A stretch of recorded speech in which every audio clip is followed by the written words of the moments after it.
Good morning, everyone. I know that Troy gave you your messages for today, and for those who just joined us, please be sure to put your name and your credentials and your email in the chat box for us.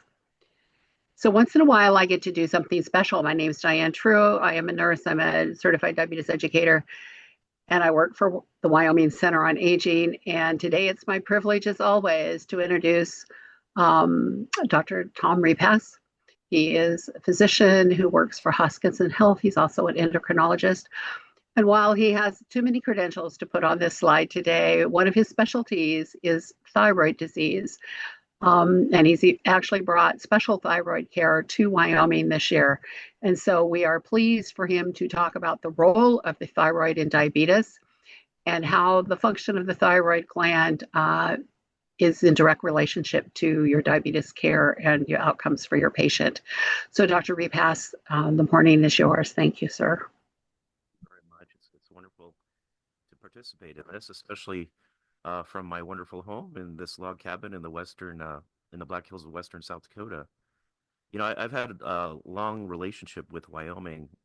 Di and I first met when I was in practice in Casper, when I was still a general internist, and before I even knew that, what I really wanted to do when I grew up was to become an endocrinologist. And at the time, there was really a struggle to find diabetes care. There weren't a lot of endocrinologists. There still aren't, unfortunately. And as I went through my training, I really developed a passion for thyroidology as well. And there is a lot of overlap.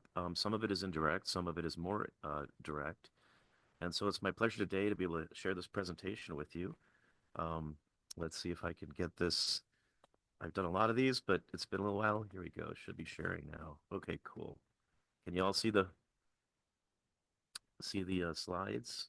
And once I get the presentation here, move Hey this. Tom, this is Kevin. Hey, can you get your speaker a little bit closer? You're really soft. Okay, is this better?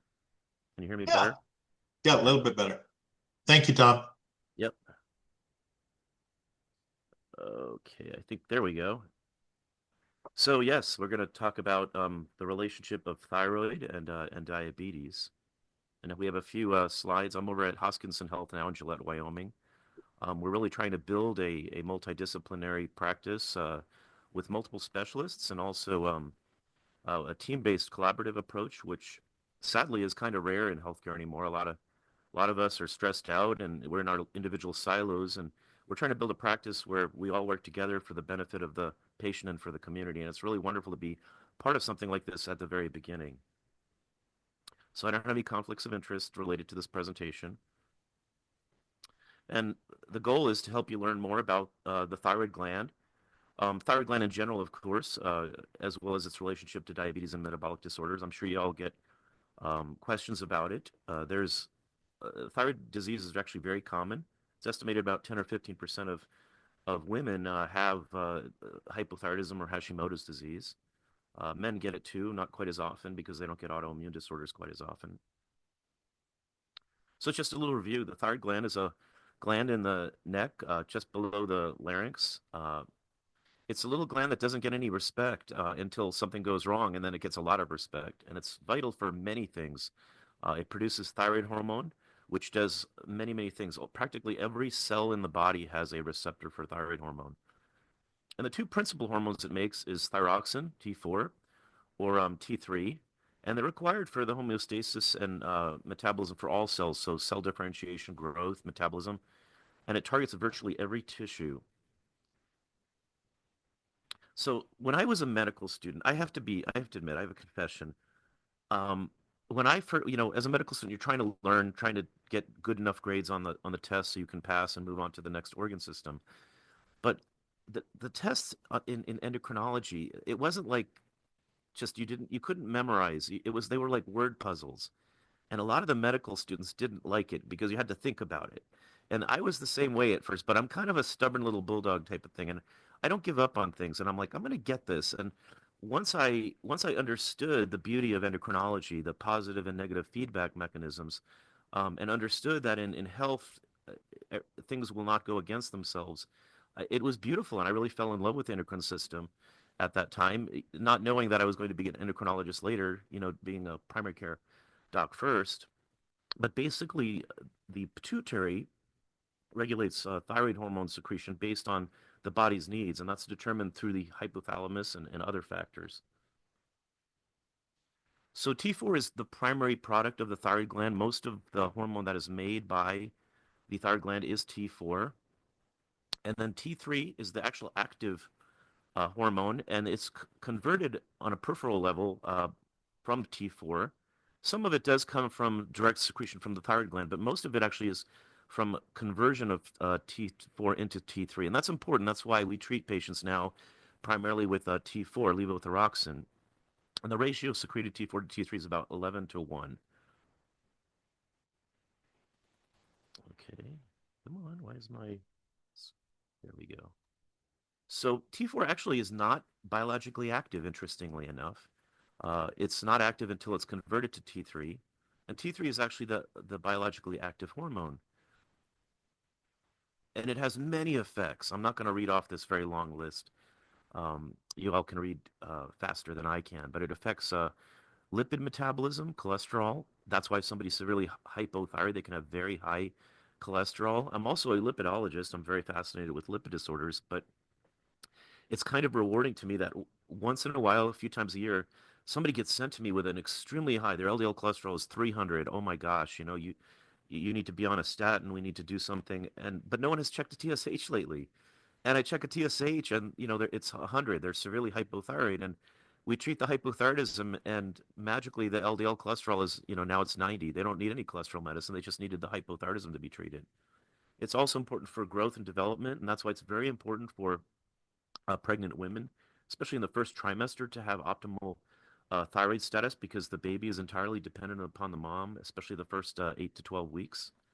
Uh, and this is another maybe more simplistic slide showing sort of all the different things that that the thyroid relates to. So the primary function is regulating metabolism. I already mentioned growth and development, especially in children, and that's why they do a neonatal screening of thyroid hormone. It's not common; it's fairly rare, but congenital hypothyroidism that can severely affect children if it's not identified right at birth. Thyroid can affect heart function. Someone with hyperthyroidism, say from Graves' disease, they can have palpitations, arrhythmias, atrial It affects nervous system function. Too little thyroid hormone, severe hypothyroidism. I've met folks that were severely hypothyroid, and I had never met them before, so I didn't know what their personality was like, and they were very slow.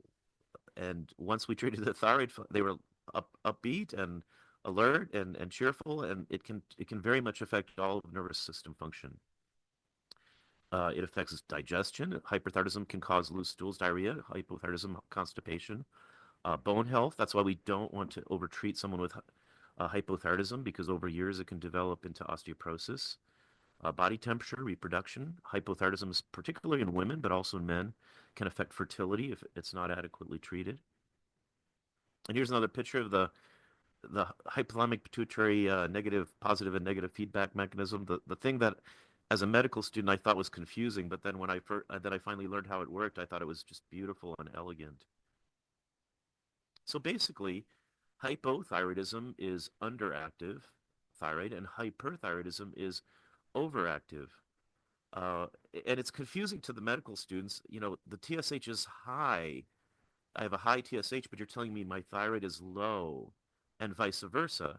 And I've had folks with hyperthyroidism due to too much levothyroxine patients, and they're like, I need to have more. I need to have more levothyroxine. I'm like, no, you're overtreated. But my thyroid is low.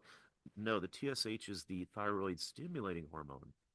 That's what the pituitary makes to make the thyroid work, basically. So if the thyroid is not working the way it should, if thyroid hormone is too low, the pituitary will realize that, and it'll make more TSH, kind of like putting the foot to the gas pedal, and vice versa. If there's too much thyroid hormone, whether it's too high of a dose of levothyroxine or somebody has Graves' disease, then putting the brakes is basically decreasing the secretion of TSH. But it confuses a lot of folks, my patients and sometimes the medical students and others. because it's opposite. But hypothyroidism and hyperthyroidism, it's really a spectrum. There's a lot of overlap, and the normal range for TSH has been debated, for decades. I remember they were debating it even back in the 90s when I was still in my training. We pretty much are in agreement that the lower end of TSH should be probably around zero point 0.3 or so. Now, there's variation between different labs. I've seen some labs use a cutoff of 0.27, and I've seen others use it as high as 0.45. But in general, we think that a TSH of zero point 0.3 is the cutoff of the lower end of normal. And below that, then you start thinking about hyperthyroidism. The cutoff for normal at the other end, that's what's been debated. Some labs use as high as 5, others use as low as 3 or 3.5, 4.5. This slide is using 4.7. Um, and it really depends on the lab methodology and how it actually performs the test. When I'm treating someone who has hypothyroidism, I generally look at about 3.0 as the target of not higher than that. Not that if somebody has a 3.1, I'm not going to get all excited about it. But once it's 4 or 4.5, that's when I start thinking about maybe diagnosing somebody with hypothyroidism. And the other thing I didn't mention really, there's an age-based difference too. So older folks, like the oldest of the old, may actually do better with a higher TSH. There was a study in Scandinavia showing people did quite well with TSHs in the 5 to 10 range. And these were people 80, 85 years of age, which I kind of find fascinating. Here's a slide basically showing where the TSH elevates. It's kind of hard to see at the bottom. I couldn't change the numbers have a better like a contrast. But at the very end is folks over 80, and they looked at this quality of life and activities of daily living, and they did quite well with TSHs that were in the 5 to 10 range. So if I have an 80-something-year-old and they have a TSH, that's mildly high, I ask them, how do you feel? How are you doing? I feel fine. I leave it alone. Now, once it gets over 15 or 20, then I think they probably have a hypothyroidism, and then I might consider treating. It's unknown why it's higher, but perhaps at the end of your life, it might make sense to slow your metabolism down a little bit because you don't want to go get a cardiac arrhythmia. You don't want to race to the end fast. But people seem to do fine. Now, at the lower end, more younger people, they tend to have, TSHs that are not much over 3 or 4. And in women who are thinking about becoming pregnant, we really don't want it much over 2 or 2.5. And the reason is if they become pregnant and you haven't checked their TSH recently, they're on levothyroxine, and their TSH is 4 or 5. That might not be good for the first trimester of pregnancy. So that's why we try to keep them in that really perfect range, those that are already treated with levothyroxine. Now, there's been a lot of variation in the sensitivity of TSH measurement. There's first generation, it could only go down to 1.0. That obviously that was back in the 70s. That wasn't very useful, better than nothing. Second generation, it could only go down to 0.1, and then the third generation, which is down to 0.03. They actually have fourth generation now that have a sensitivity down to 0.01, and that allows us to have more sensitivity in ascertaining where someone is in thyroid function. That might not matter so much, if you have a TSH of say 2.9 or 3.0, that probably doesn't matter. You're hypothyroid, you're on levothyroxine. But for me, treating thyroid cancer patients, a 0.09, I might back off on their dose of thyroid hormone a little bit. We do suppress TSH. We do overtreat purposely in some thyroid cancer patients to try to keep it from coming back. But, if it was a 0.10, I might say that's fine. And, that's kind of splitting hairs. So I might not do anything the first time I see a 0.09 other than recheck it in a few weeks because these things do change, sort of like blood pressure or any other marker. If it's that close, I might say, let's just recheck it in a few weeks. And if it's still kind of down there, I might back off a little bit. But it may go back to where we want it and we don't have to do anything about it. So these are other labs. I see total T4s and total T3s still being ordered. We really don't recommend that generally because total thyroid hormone, total T4, total T3, it can be affected by so many things, not to mention binding proteins.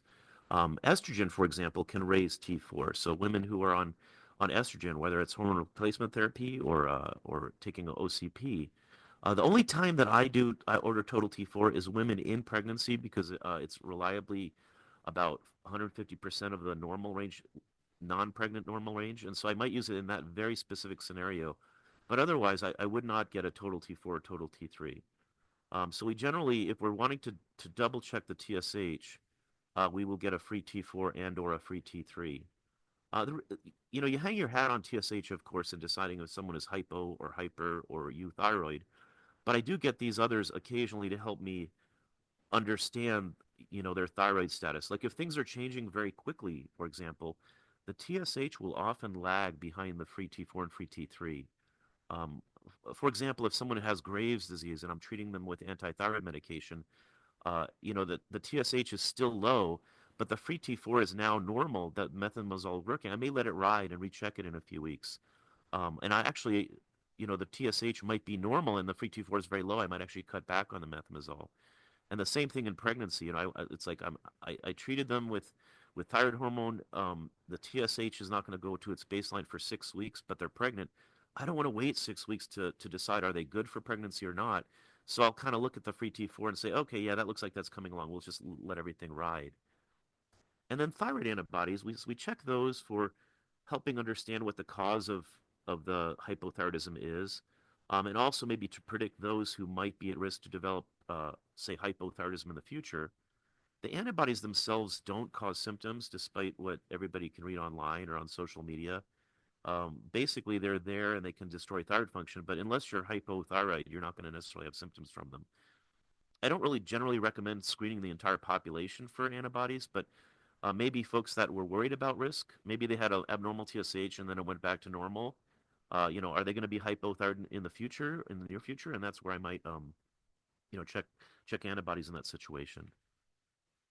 So let's talk a little bit more about hypothyroidism. It's the most common thyroid disorder, usually caused by the thyroid gland not working. I mean, there's other causes like they had a thyroidectomy or they had radioactive iodine treatment.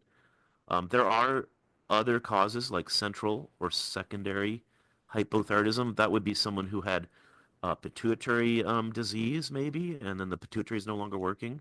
But that's pretty rare. I don't see very many cases of that. And usually, they had pituitary surgery or radiation or something. The list of symptoms of hypothyroidism is very broad. This is actually the short list. And the thing that's complicated is these symptoms. Many people can have these symptoms for many reasons. There's 1,000 reasons to be fatigued. And so patients come in, I have all the symptoms of hypothyroidism, but their TSH is normal. So that means whatever is the cause of their symptoms, it's not hypothyroidism, at least not at that time. Um, but it's a very broad list because thyroid hormone affects every part of the body. Uh, so that picture there, that's somebody who is severely hypothyroid. They call it myxedema. Um, I remember I was still a general internist. I didn't even know I was going to be an endocrinologist later, and I remember walking into the ER in the middle of the night, and somebody came in. They wanted us to. This was before we had hospitalists, and they wanted us to admit this person for sick sinus syndrome, so the cardiologist could put a pacemaker in. And they'd been seeing the cardiologist nurse practitioner for months, and she was treating this person for heart failure with Lasix. And I took one look at the person, and I said, "We need a TSH." And of course, it's the middle of the night, and this was in Casper, Wyoming Medical Center. And they're like, well, we don't do them until the morning. And I'm like, I don't want to wait until 7 a.m. to get a TSH. And so I want a TSH stat. I've never ordered a TSH stat before or after. But I had to call, the lab tech said, you're going to have to call the pathologist. So I had to call the pathologist at home and wake them up, the grumpy, and I would have been grumpy too if I was woken up at, at midnight, like whatever it was, 1 or 2 a.m., to ask for a stat TSH because they had to turn the machine on and everything. And for the 20, 30 minutes it took to get that TSH, I was sitting there in the ER thinking, boy, if I'm wrong, I'm going to look like such a jerk to wake them up. And the TSH came back, it was like 300. She was profoundly hypothyroid, and we treated it, and the sick sinus syndrome went away. I mean, she almost would have gotten a pacemaker that she didn't need. The heart failure went away, and everything got better. They hadn't checked a TSH. They hadn't thought of it. And I remember a few years later, right before I had left Casper to move on to other things, the ER doctor that was working that night, he's like, do you remember you just looked at that patient and you just knew she was hypothyroid? And that's one of the cases that, started getting me to think, well, maybe I should be an endocrinologist. There's other causes. I mentioned congenital hypothyroidism. I just saw a case of that this week. He's actually grown up now, but it was recognized when he was a baby. Most common is what we call Hashimoto's disease. It's after the antibodies attacking the thyroid. Thyroidectomy, radiation like radioactive iodine.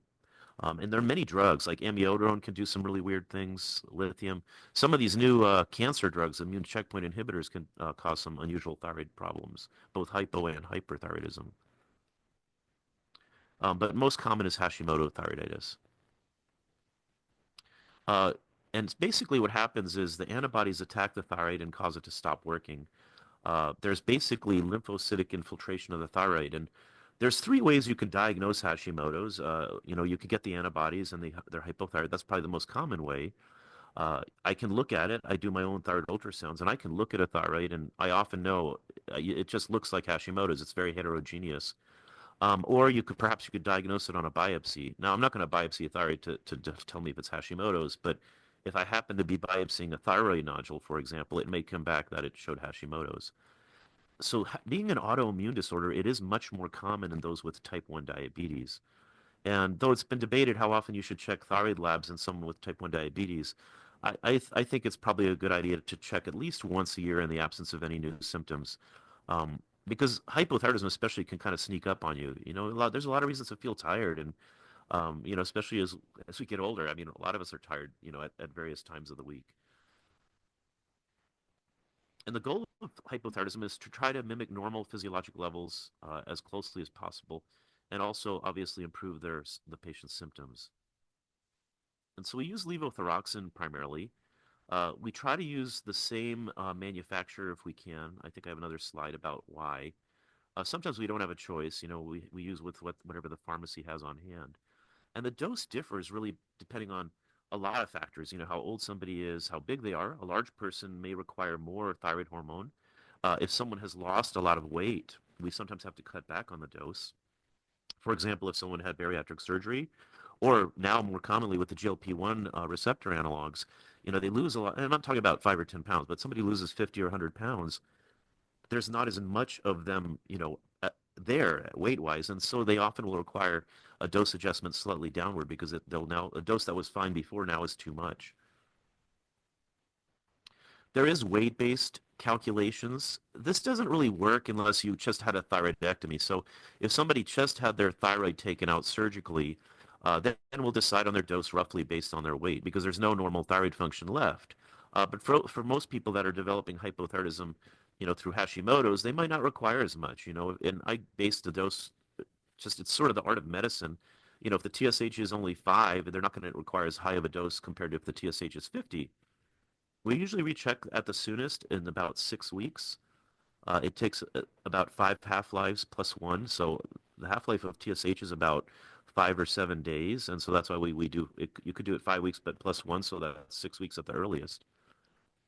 And some patients just have a lot of variability if they're on different manufacturers. They have the generic manufacturer A, and then 3 months from now they're on manufacturer B. Then they go to manufacturer C. Now they're back to A, and it can make the TSH fluctuate. Most people do just fine, but sometimes we do have to put somebody on a brand name product. I mean, I don't have any, I don't care about Levoxyl or Synthroid or whatever, but sometimes we'll have to do a brand name just because the generics are too variable. Um, but generally, people do fine on generic levothyroxine. But that's one reason if there's variability is to look into that. And the other is if they're not taking it on an empty stomach. So we recommend they take it first thing in the morning on an empty stomach without food, without vitamins, especially those containing iron, because that can bind to the levothyroxine and prevent it from being absorbed as well. And ideally wait an hour, which is really hard for most people, but a half hour probably is good enough. I mean, like me, I got to get out the door and so if you take it first thing in the morning, brush your teeth, shower, all that, then usually half hour goes by.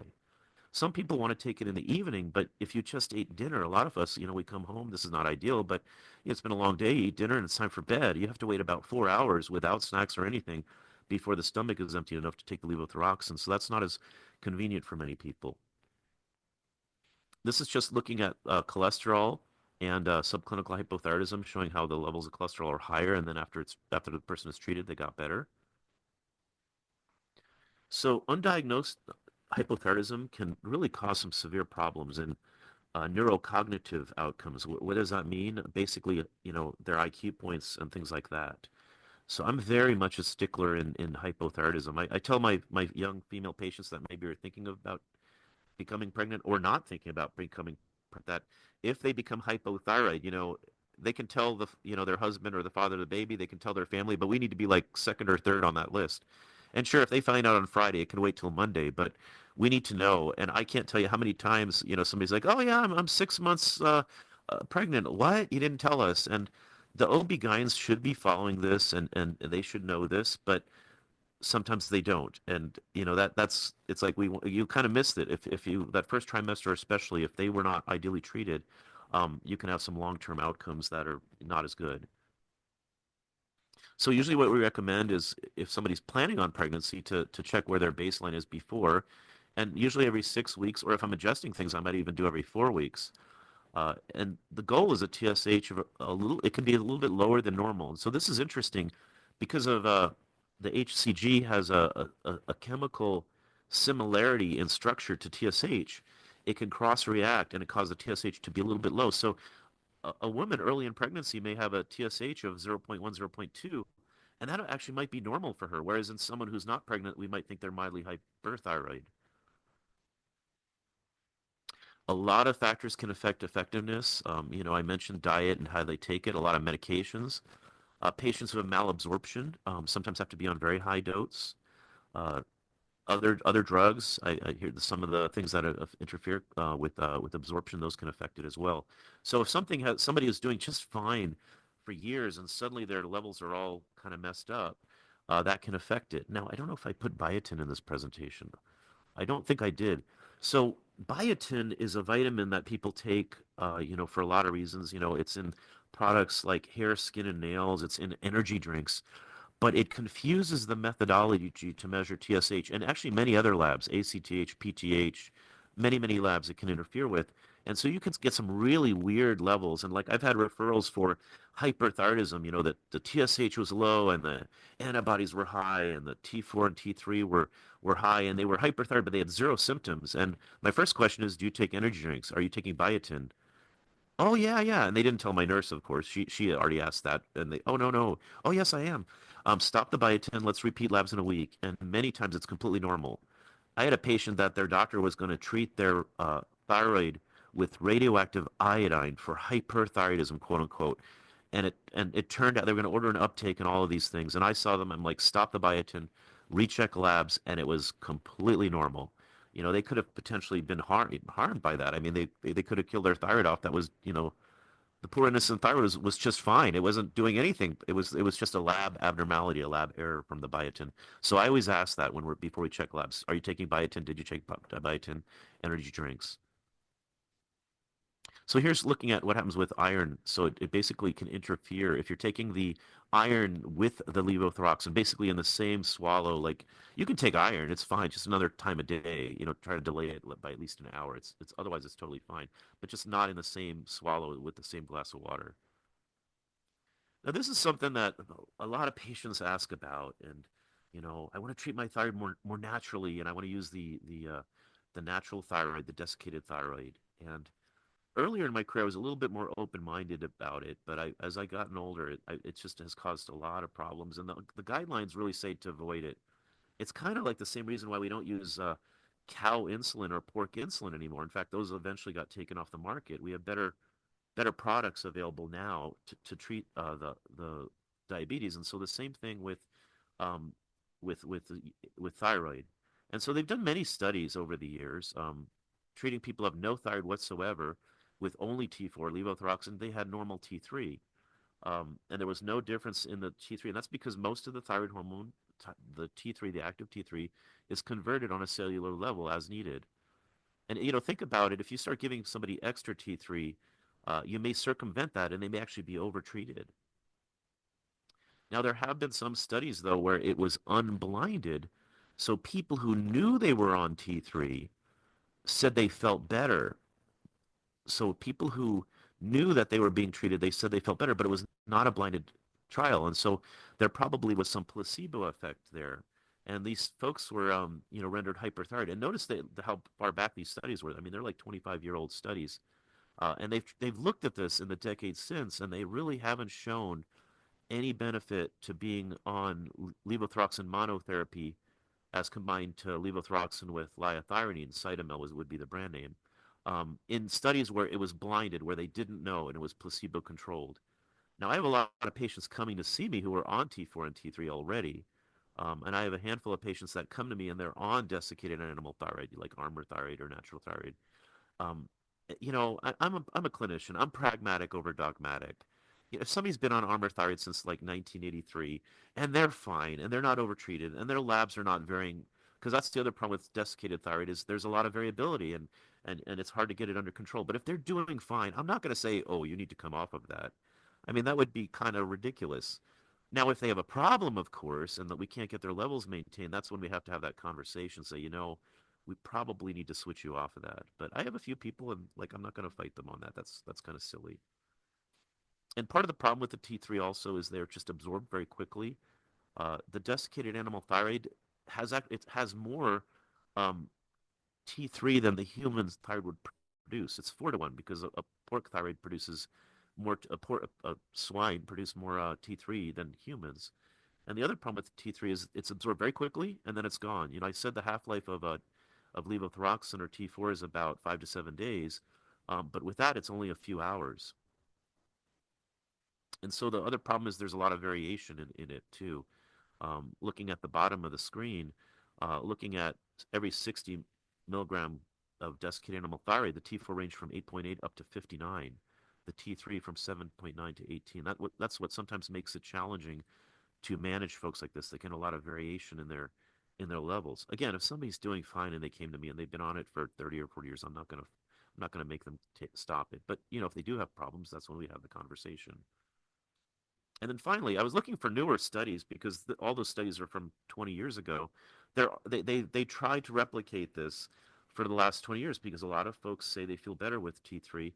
But again, they haven't found any this is a meta-analysis, but looking at combination therapy versus monotherapy, and they found no significant difference except in the people who knew that they were on the T3. So it's more of like a personal preference of things rather than really having an effect upon the thyroid. So we generally recommend T4 therapy. Anyway, enough of that. So hyperthyroidism. So that's the overactive thyroid. So despite being called hyperthyroidism, folks don't always get hyper. They don't always have they're not always hyperactive. Many times they're actually exhausted and they like, how can I feel tired? And you say my thyroid is overactive. And the simple way I describe it, and this is probably oversimplifying it, but if you have an engine and you're revving it up and you're putting the foot on the accelerator, eventually the engine's going to overheat, burn up, and wear out. And so our body is kind of like that too. So if you're hyperthyroid, you might not actually have energy. You might actually have the opposite. There's many causes. The most common that I see is Graves' disease, of course. Less often we see a hyperthyroidism due to a nodule or a goiter. Thyroiditis is out there. Thyroiditis is kind of fun because most of the time it goes back to normal about 80% of the time, not always. And then iodine and some of these other things. So here's the list of symptoms, relating to hyperthyroidism. More mild hyperthyroidism may not have any symptoms. We still treat it because it can cause other things such as osteoporosis or in older folks, maybe a tendency towards atrial fibrillation.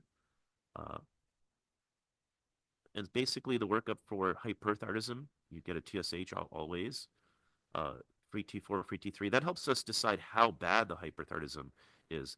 What's interesting to me and what's so fascinating is you can have two different people and they can have the same exact labs, the TSH fully suppressed, the free T4, twice normal, free T3 twice normal. One person is totally fine. I feel fine. And the other person is sitting there shaking and, sweating and they're very symptomatic.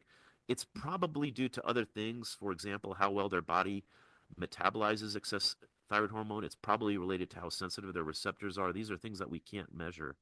But that said, if somebody is overtly hyperthyroid, I usually will treat that, after I've confirmed that the labs weren't abnormal due to biotin or something like that.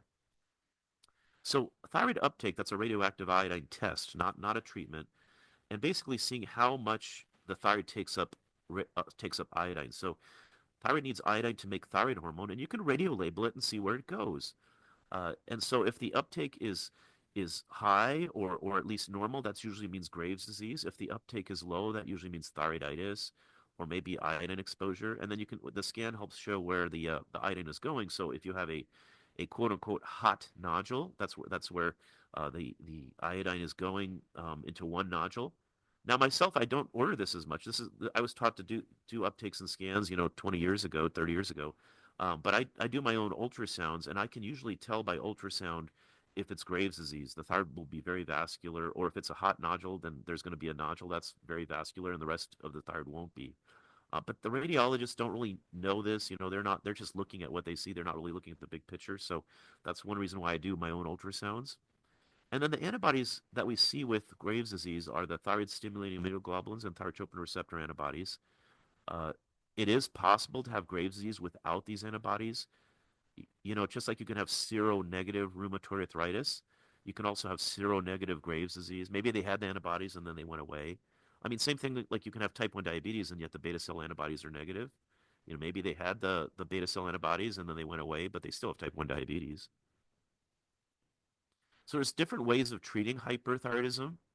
When I was trained in the 90s, you got to kill it off with the radioactive iodine. And even as a medical student, I thought, they're only mildly hyperthyroid. Why am I going to kill their thyroid off? And so the pendulum has really shifted, and we're now using anti-thyroid medications primarily. This is what was being done in Europe anyway, 20 and 30 years ago. The benefit of anti-thyroid medications is sometimes it can put people into remission. Doesn't happen that often, but maybe 10% of the time, which hey, 1 out of 10 is not bad. If you put you in remission. I had a patient who was on methimazole for about a year and a half. She went into remission for 10 years. It came back, and her doctor's like, "Oh, we better kill it off now." And so she came to see me, and I said, "Well, no, like let's try it again." So we treated her for not even a year, and she's in remission. And I haven't seen her for a few years, so I said, "Come back in 10 years, and I'll see you." And so, we didn't have to kill her thyroid off. But radioactive iodine is out there, and if someone doesn't respond to the medication and nothing else is working, so we do use it for sometimes you have to throw in the towel and say, okay, the medication hasn't worked. And the way that works is we radio label iodine, which the thyroid is using to take up to make thyroid hormone. It goes right to the thyroid gland, and then the radiation, it's very short-lived. It's not like going to be in your body for a long time, and that eventually kills off the excess thyroid uh, function. But the downside is now they're hypothyroid, and we have to treat them with levothyroxine. Not the end of the world, but something that we don't really, a lot of people would prefer not to have to do unless they have to.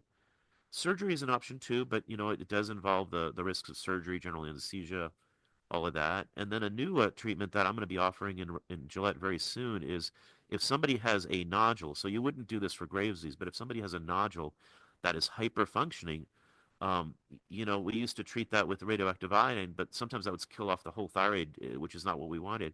But we're able to put a needle and use radiofrequency ablation to basically heat that nodule to destroy the active tissue while leaving the surrounding tissue completely normal. And the benefit of that is, well, number one, they don't have to get surgery, and number two, there's a good chance they'll have normal thyroid function afterwards. And so I'm pretty excited because no one else is offering that in the northern Rockies or upper Great Plains. The only other places in our region are Omaha, Denver, and Salt Lake. So no one else in Wyoming or South Dakota, North Dakota, Montana, or Idaho is doing it. So I'm very excited to be able to offer that. Again, not for everybody, but for those people that need it, it's going to be really, really a wonderful thing to offer. So, how do you choose how to treat hyperthyroidism? Really talk to the patient.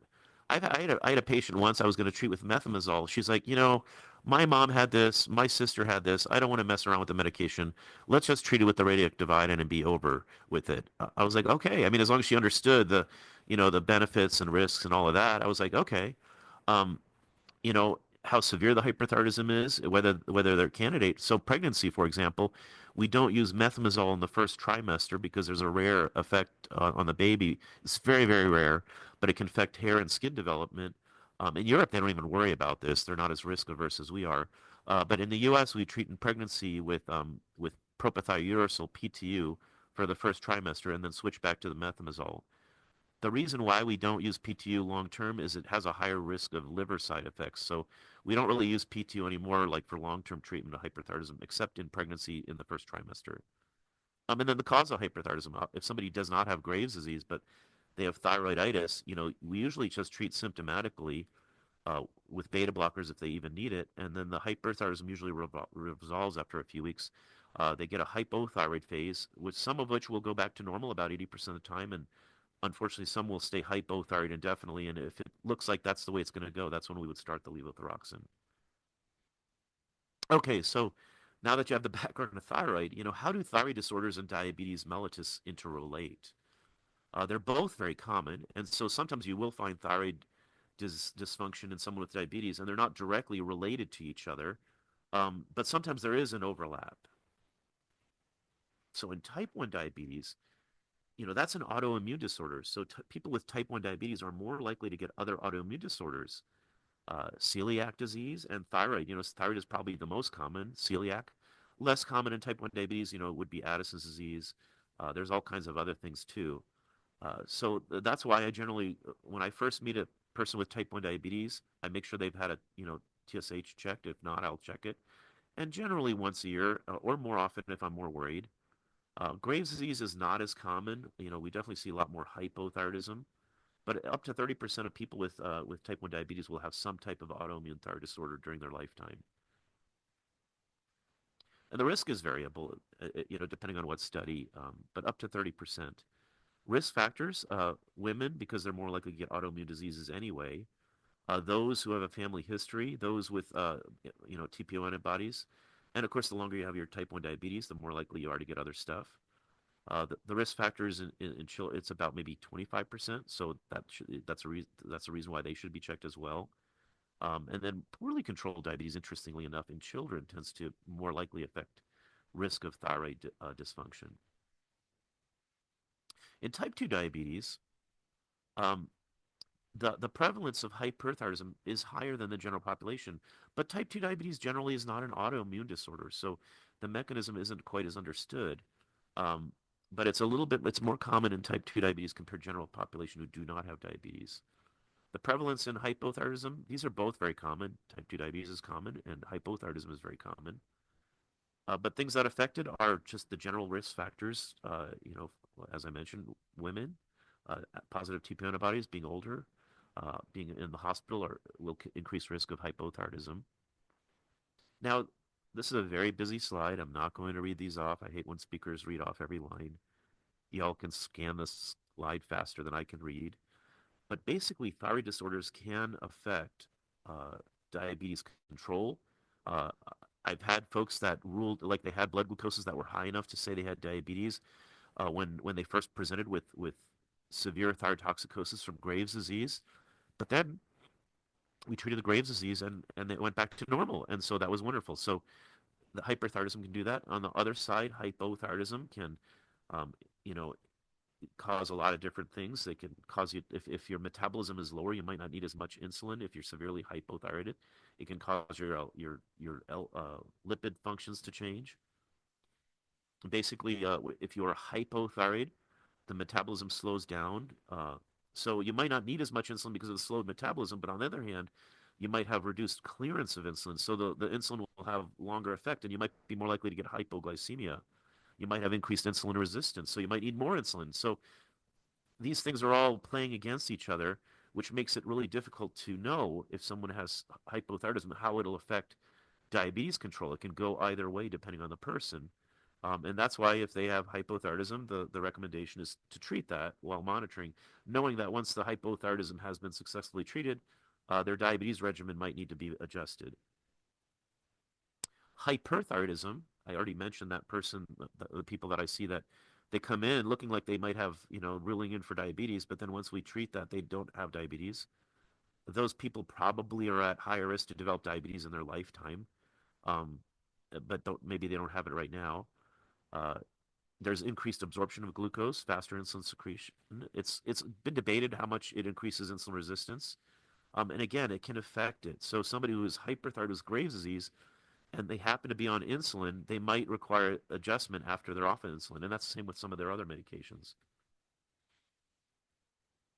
So, we recommend, get a TSH, TPO antibodies, when you first meet a patient. And then if everything's normal, you follow it. Uh, they recommend annual screening in type 1 diabetes. They haven't said that in type 2 diabetes per se. But if somebody's, say, got a family history of thyroid disease and they have type 2 diabetes, I might be checking them more often. If someone actually has thyroid dysfunction, then you would treat it accordingly, based on, whether they have hyper or hypothyroidism. This is kind of an interesting slide. So this kind of summarizes some of the other things to keep in effect. So, there can be things that can affect, like metformin, interestingly enough, may affect the measurement of TSH. It might lower the TSH slightly, usually not enough to be of concern. But let's say I have somebody who has thyroid cancer, and sometimes we'll aim for a TSH of 0.1 to 0.5, and someone who might have recurrent thyroid cancer, and we're trying to prevent that from recurring, that could lower the TSH from 0.1 to 0.005, and that might be enough for me to have to adjust the dose. So if somebody's on metformin, we'll monitor TSH if they already have thyroid dysfunction. Pioglitazone, it's a PPAR gamma uh, agonist, and it's been shown to potentially exacerbate the eye disease and Graves' disease. They haven't proven a direct effect, and we're not using a lot of pioglitazone anymore, although I have a few patients on it that are doing quite well. So if somebody is on pioglitazone and they have Graves' disease, and you're worried about the thyroid-related eye disease, that might be a drug you might avoid. We don't recommend GLP-1 receptor agonists in those who have medullary thyroid cancer, or they have type 2 multiple endocrine neoplasia, or perhaps a family history of such. This is very rare. Medullary thyroid cancer is very rare. So I get asked this a lot. This patient has thyroid nodules on an ultrasound. Can they take semaglutide? And I'm like, of course they can, because most thyroid nodules are benign, and even if they have thyroid cancer, it's going to be a well-differentiated thyroid cancer like papillary thyroid cancer. It's not a problem. I have many patients with thyroid cancer, and they're going to be follicular cell or papillary, and it's totally fine to be using tirzepatide or semaglutide or whatnot. In my very large practice of diabetes and thyroid cancer, I only have one single patient who had medullary thyroid cancer and who also has type 2 diabetes.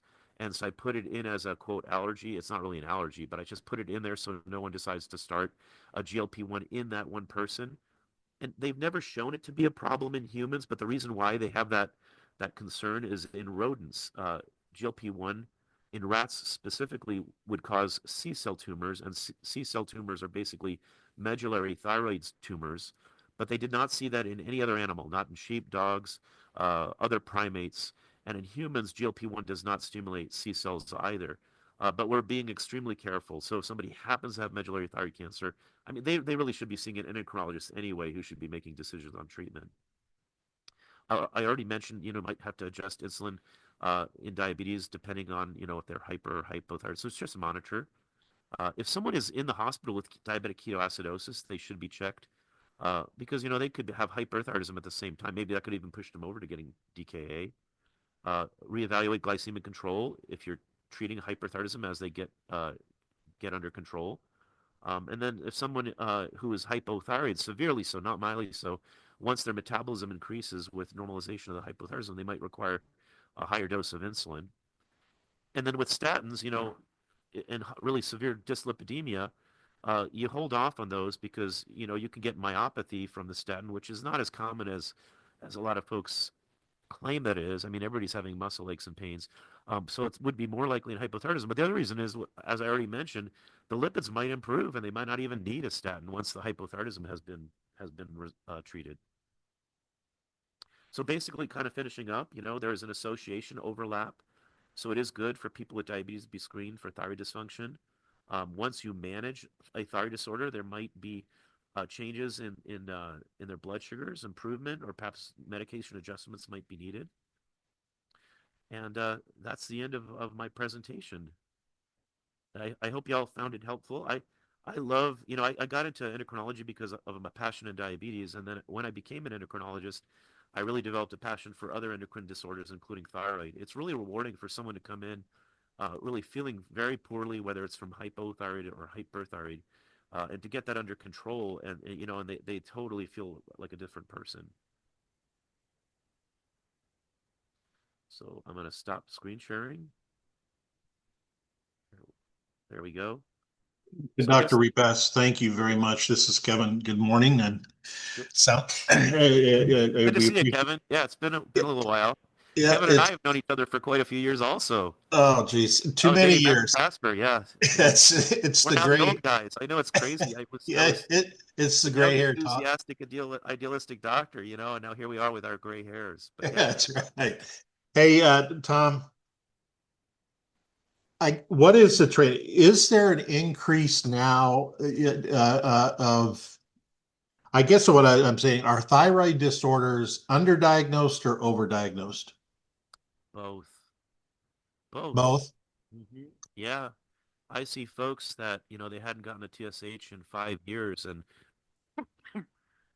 they're having symptoms that were just kind of blown off because of aging or whatever. You're getting older. No one checked a TSH. It's such an easy test to do.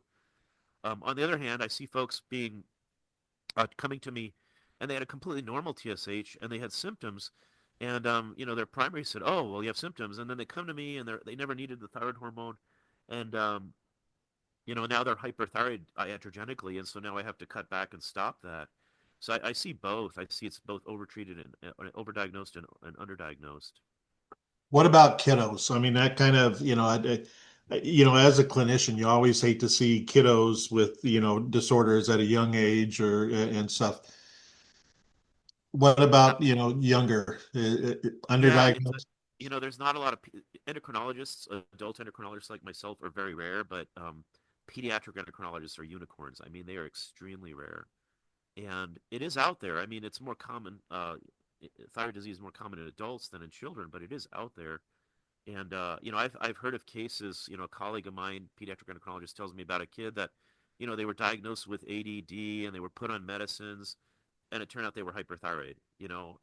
And so that does happen too, I think. I'm not to say anything, to primary care or, pediatricians. It isn't quite as common as in adults, but, it isn't checked as often. And so it's just one of those things to think about.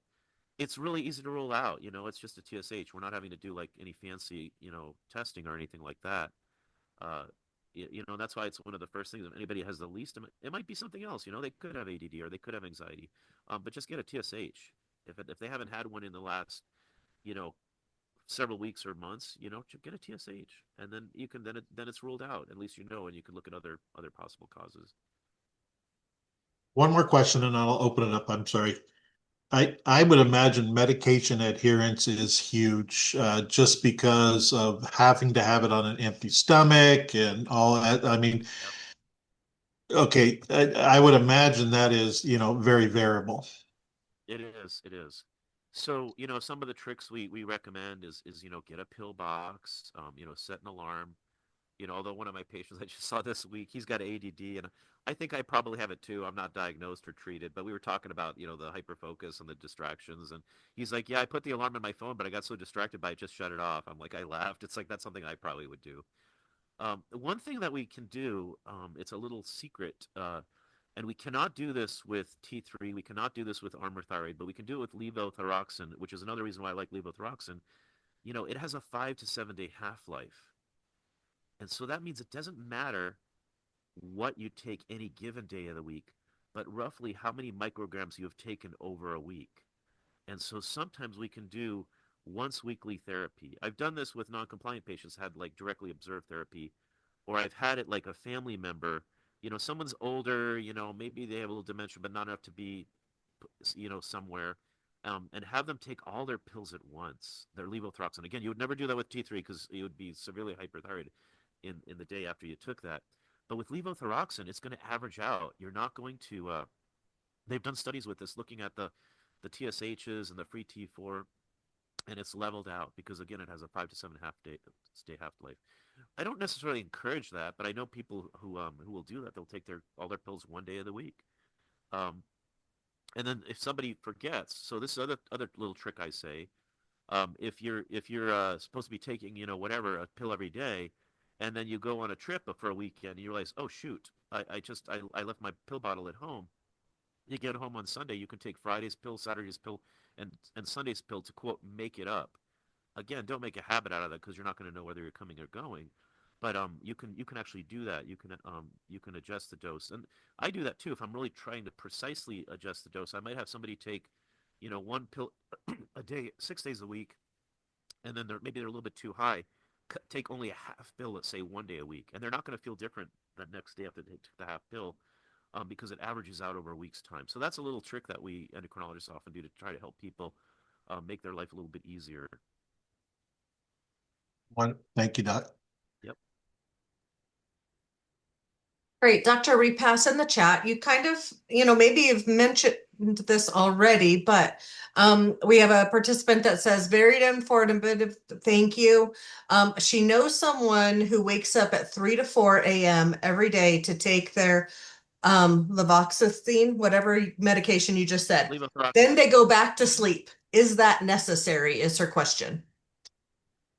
It's not necessary, but if they want to do that and it works for them, I'm not going to say don't do it, but it's not necessary. I mean, they can do it right when they get up. But on the other hand, a lot of us, especially as we get older, we get up in the middle of the night, and if you're already up, to use the bathroom or something, and you remember. I mean, myself, I am half asleep if I'm up in the middle of the night, so I wouldn't know. But if they can do that if they want to, but that's not necessarily necessary. You can get up at 6 or 7 a.m., take it then, but then you have to delay your eating. So if that person happens to take that way, they could get up and eat right away. But yeah, it's not necessary. But so I have a few patients that do that also. They're getting up really early to do it. So that's just personal preference, basically.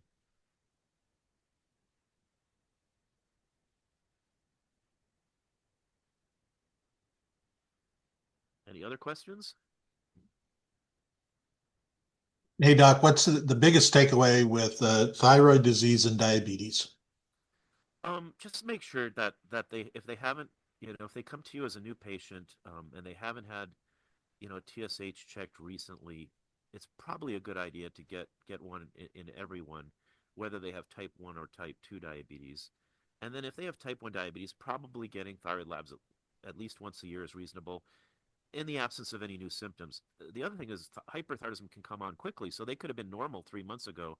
So if they have any weird symptoms that are unexplained, no problem rechecking another TSH, even though it's been a few months, just to make sure that it's not ruled out, or that it's not something going on that's being missed. And that's probably the biggest takeaway.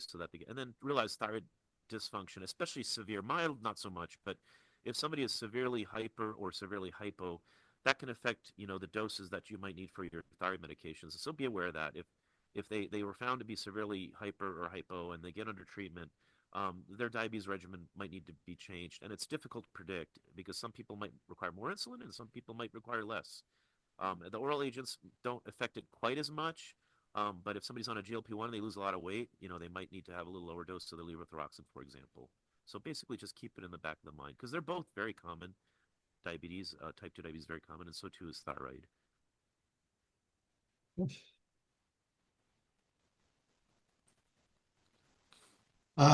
Looks like we got another question here. Is there a significant difference in thyroid treatment for patients with type 1 or type 2?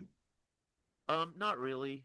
If you develop thyroid dysfunction, it doesn't matter if it's hypo or hyper. We don't really treat them differently, really depending on whether they have type 1 or type 2 diabetes.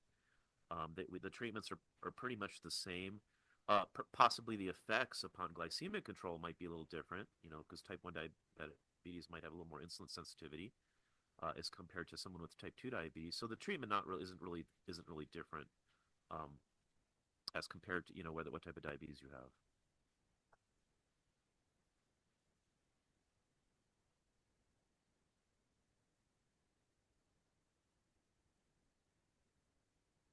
And the next question in the chat is there a recommendation for an age to check children that have a family history of hypothyroid? That is a really good question, and I don't know the answer to that because I'm an adult endocrinologist. I'm sure a pediatrician and definitely a pediatric endocrinologist would know the answer to that. I know at birth, of course, they do neonatal screening, but then how do you screen afterwards? How often? I don't know the answer to that. Again, I'm not treating kids, so I don't know how often it is. And I'm sure there's a lot of, the guidelines probably are debated as we do in adult endocrinology. I'm sure the pediatric endocrinologist and pediatricians debate that also. So I don't know the answer to that.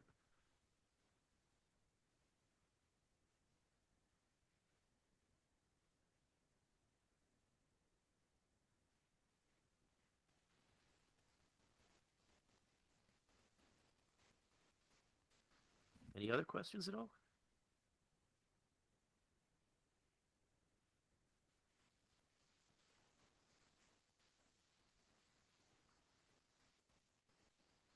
Dr. Repas, thank you. Thank you.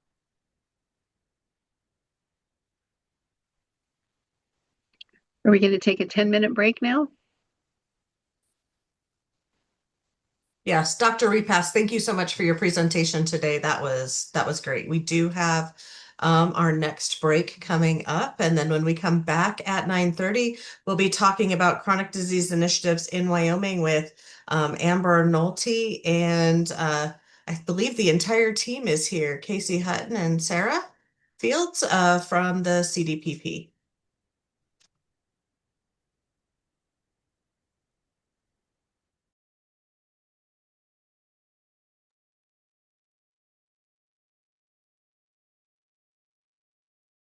Well, good morning, everybody. It is 9:30 and we are back to our presentations today.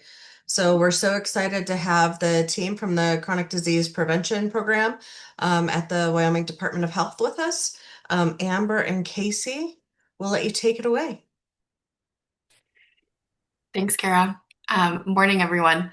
My name is Amber Nolte. I am the program manager of the Chronic Disease Prevention Program at the Department of Health. Our program is federally funded to work on type 2 diabetes and cardiovascular disease prevention and management in the state. I'm also joined by my colleague, Casey Hutton, who is one of our prevention specialists on our team. And then we'll both be talking about some of the chronic disease initiatives in Wyoming. Next slide, please. So some of the objectives for today's presentation are to talk about, the new initiatives that our program has been working on since the last time we saw you all in the April in-person diabetes conference. We will, of course, touch on the available funding that we have through our program. And then we will have some discussion at the end where you're welcome to come off mute or use the chat to discuss, what resources are needed for your program. So I first wanted to discuss, why diabetes and cardiovascular disease are public health problems in Wyoming. I know all of you are probably pretty familiar with these numbers already, but I always think it's, a good refresher before we dive into, what our program is doing and why we're doing it.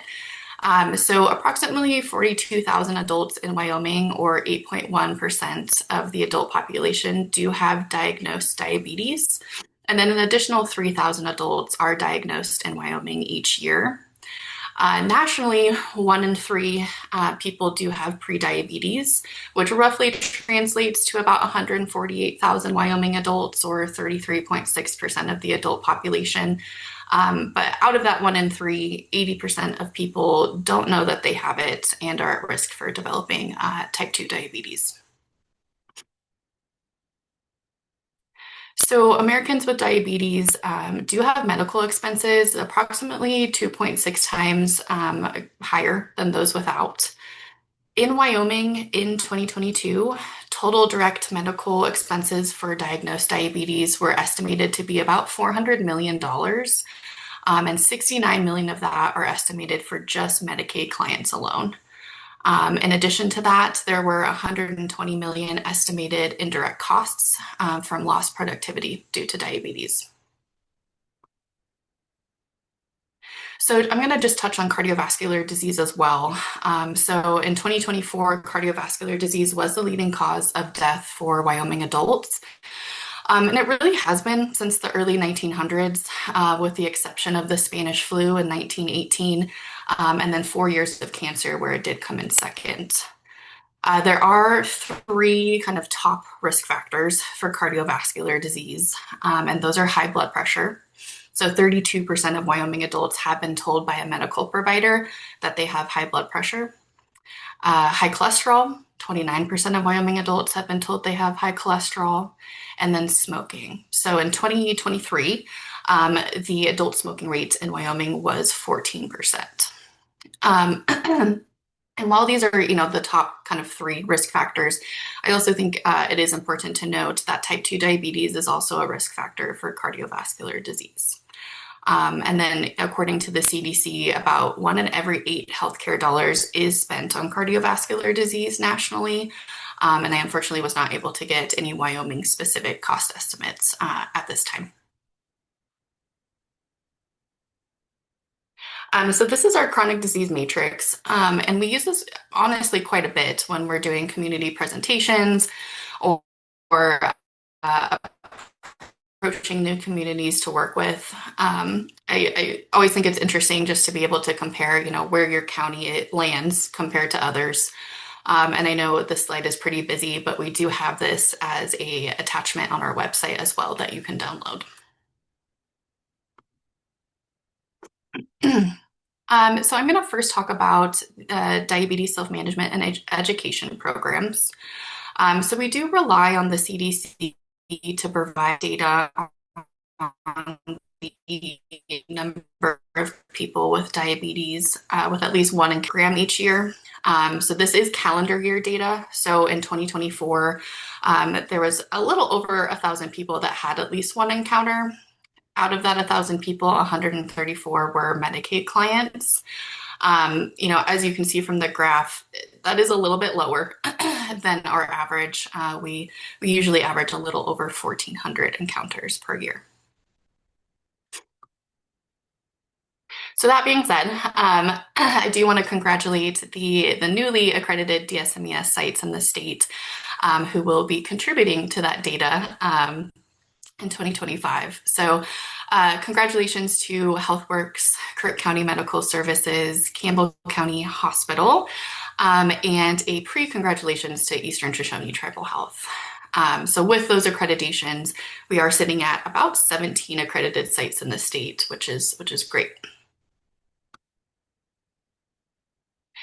So before we move on from DSMES, I did want to share a new program locator that has been developed by the CDC.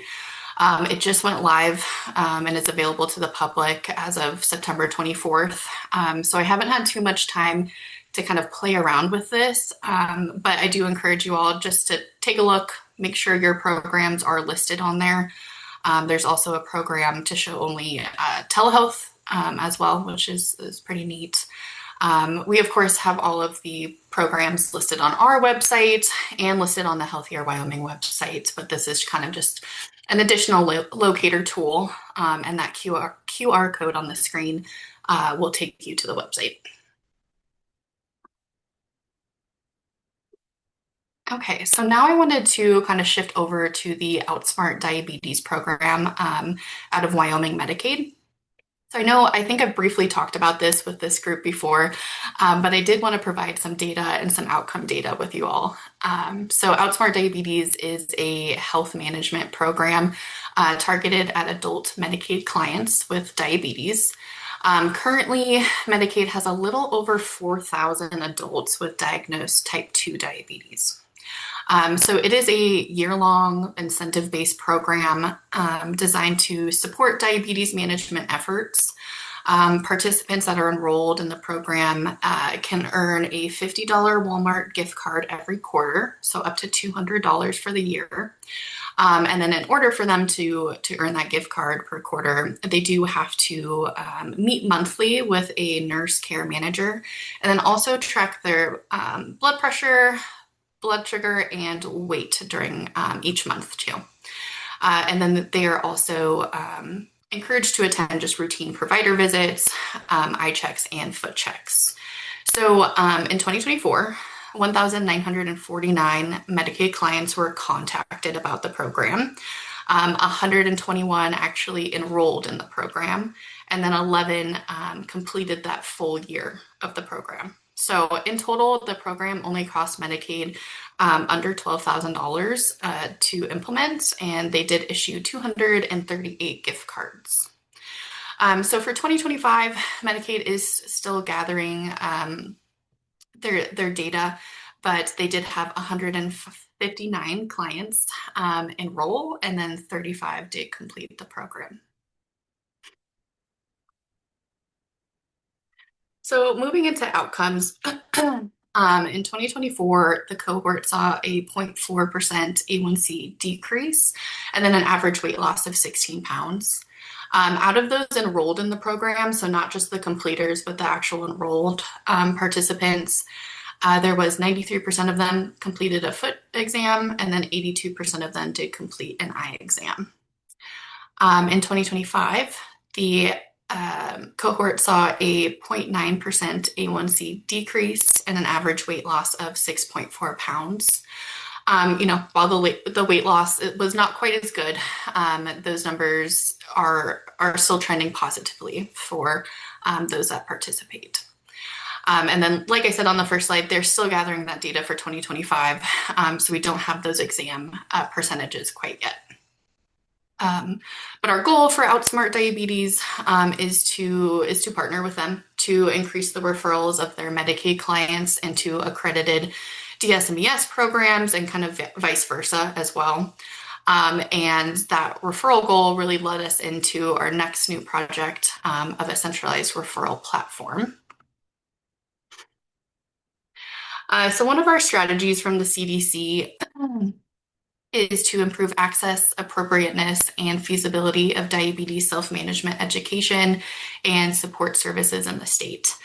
And I think, we're all very familiar with the general underutilization of DSMES programs, both nationally and in Wyoming.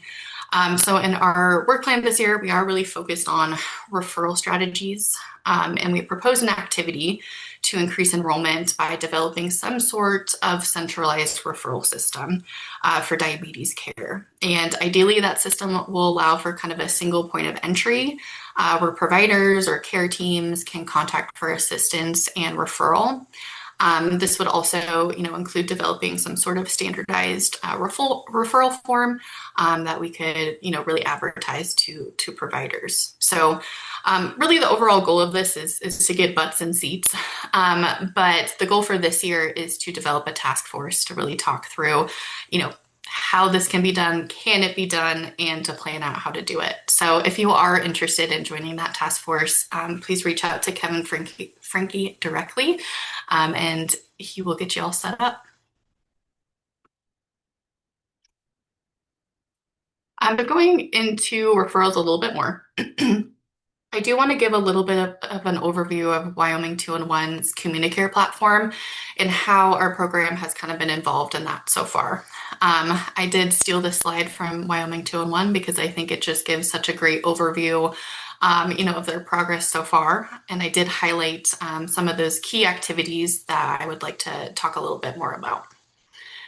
So for those of you who are not familiar, CommuniCare is a multi-directional platform that does allow for the two-way electronic exchange of information and referral between healthcare and community-based organizations.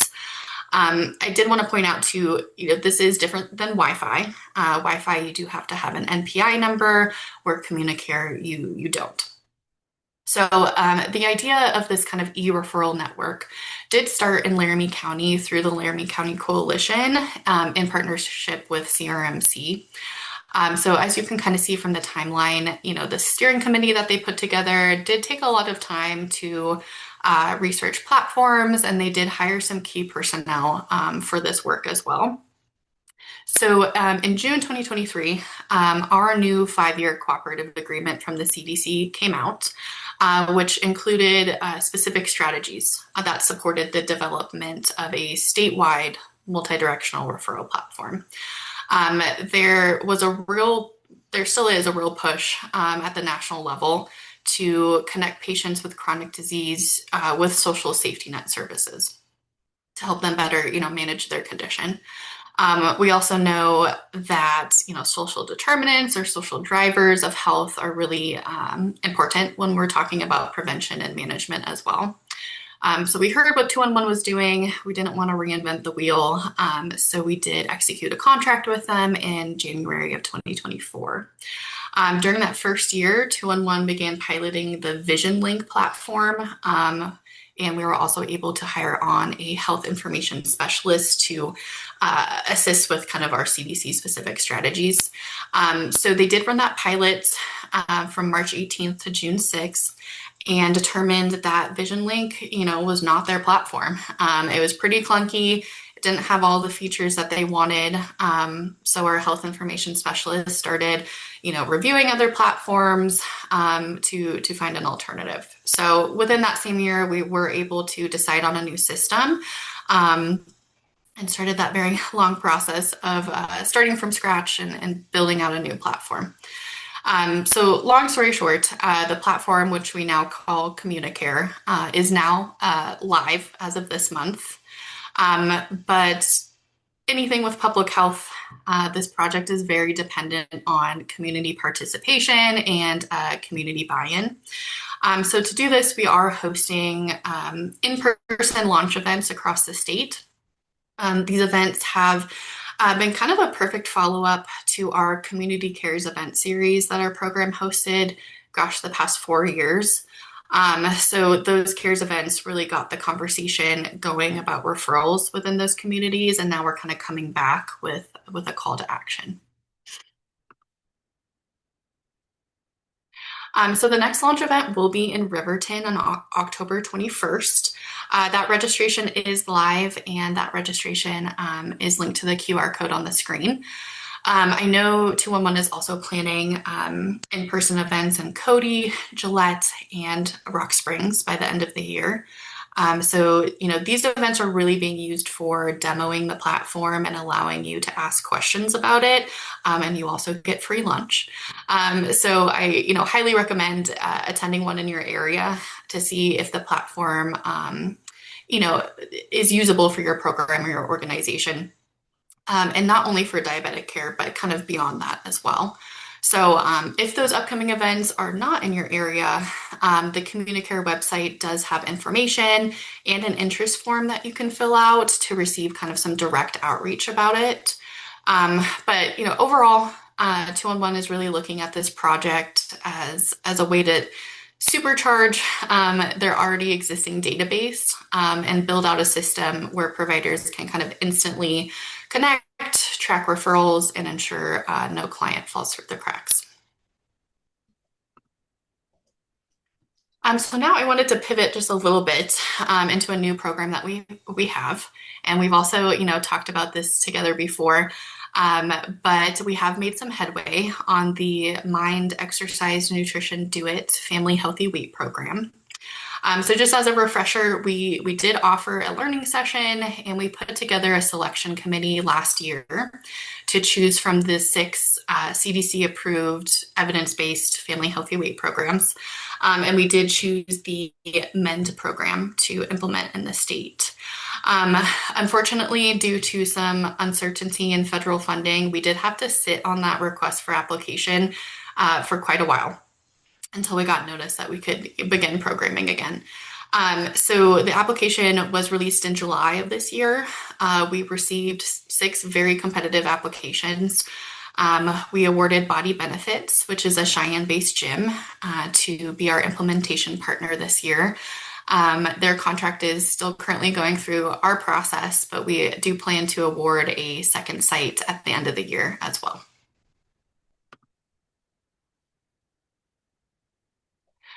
So another project that has made some headway recently is our contract with the UW Rural Health Institute. They are the ones that are offering the Community Health Worker Certificate Program, and we did work with them to develop a chronic disease micro-credential that their students and the public can take to learn about diabetes and cardiovascular disease. So there are 5 modules to the course. That first module really covers kind of general chronic diseases in the United States, the importance of self-management, and what client-centered care is. The second one offers a overview of the basic structure of the heart, risk factors and warning signs of heart disease, and tools to help people in their own community who are living with heart disease. There's also a diabetes management module that goes further into kind of understanding how to provide the community with guidance on how to manage their condition. There's a chronic care management module that discusses components of care coordination, elements of chronic care management, and then also team-based care. And then the last module covers the role of a community health worker in detecting and improving certain diseases, as well as screening tools, and then available resources in the state as well. So that course is now live, so feel free to share that with anyone who might be interested in taking it.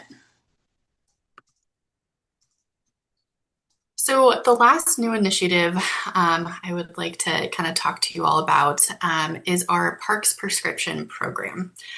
So we were approached by the state Parks Department to collaborate on starting a Parks RX program in Wyoming. So the Parks RX initiative does work to include health or social service providers to encourage their patients or their clients to spend time in nature with kind of the end goal of improving their health and well-being. So a lot of our programs, are already touching on the importance of physical activity. So this seemed to be kind of a great addition and partnership to add to, what we're already doing in the state. So currently we're working on developing a toolkit. We do plan to pilot the program in Fremont County. So if any of you are based out of Fremont County, we would love your input on this. Please, feel free to reach out to me directly with any specific questions. And, I hope by the next time that we present to you all, we do have some more information to share on this. So with that, I will hand it over to Casey to discuss the diabetes prevention program. Amazing. Thank you. Am I coming through okay? You guys can hear me all? Good. Yep. Okay. Good thumbs up. Okay. Well, let's talk diabetes prevention, you guys. Before I get into my portion of the presentation, I just want to give everybody a heads up that I am going to have a handful of questions for the group. Many of them are going to be rhetorical, but if you do have ideas or answers, please put them in chat. We appreciate everyone's ideas and feedback. It only makes our program stronger. So, DPP, it seems like everybody's favorite topic and something that we continue to focus on, but only because we have to. We've said it before, we know that DPP is a hard program to implement and sustain because you guys have all told us. We promise it's not falling on deaf ears. It's not only a Wyoming thing. It's a nationwide effort. All states are working on the same initiative, and DPP is a large focus and a portion of our funding. We welcome open dialogue because we really need help from you all to make DPP successful through different ideas and suggestions. I promise we are open to creative, maybe non-conventional ideas. So I'm going to drop the first of my mini questions here. If you or your organization doesn't have capacity to offer DPP, is there someone else in your community that you can think of that can? Can you partner with someone in your community to share 50-50 responsibilities? CDPP has money available that's going unapplied for to start DPP, and we really don't want to hold on to that money. So with that being said, let's look at last year's DPP numbers. So 103 participants went through one of our 4 Wyoming DPPs from July 24 to July of 25. Up top, we do have our cumulative numbers for Wyoming, which is 871. As a reminder, Cigna Insurance has the Omada platform, which any Wyoming resident, I'm sorry, not any, but some Wyoming residents can go through. And last year they had 865 participants. So we don't get those numbers from DPRP. It comes directly from Cigna, and unfortunately it's not shown on this graph. So this chart is breaking down completers and meeting risk reduction by age and race. If we break this down, you can see the 65 and older population. There are 50 participants that completed, and 30 of those people are meeting the risk reduction. Completers for the American Indian population is 32, and 7 people met the risk reduction. And just a reminder, like these numbers are cumulative, so it's out of that 871. So in the big picture, our completer and risk reduction numbers look very small. So what are you all experiencing that is keeping your participants from meeting risk reduction? And does this data fall in line with what you guys are seeing in your program?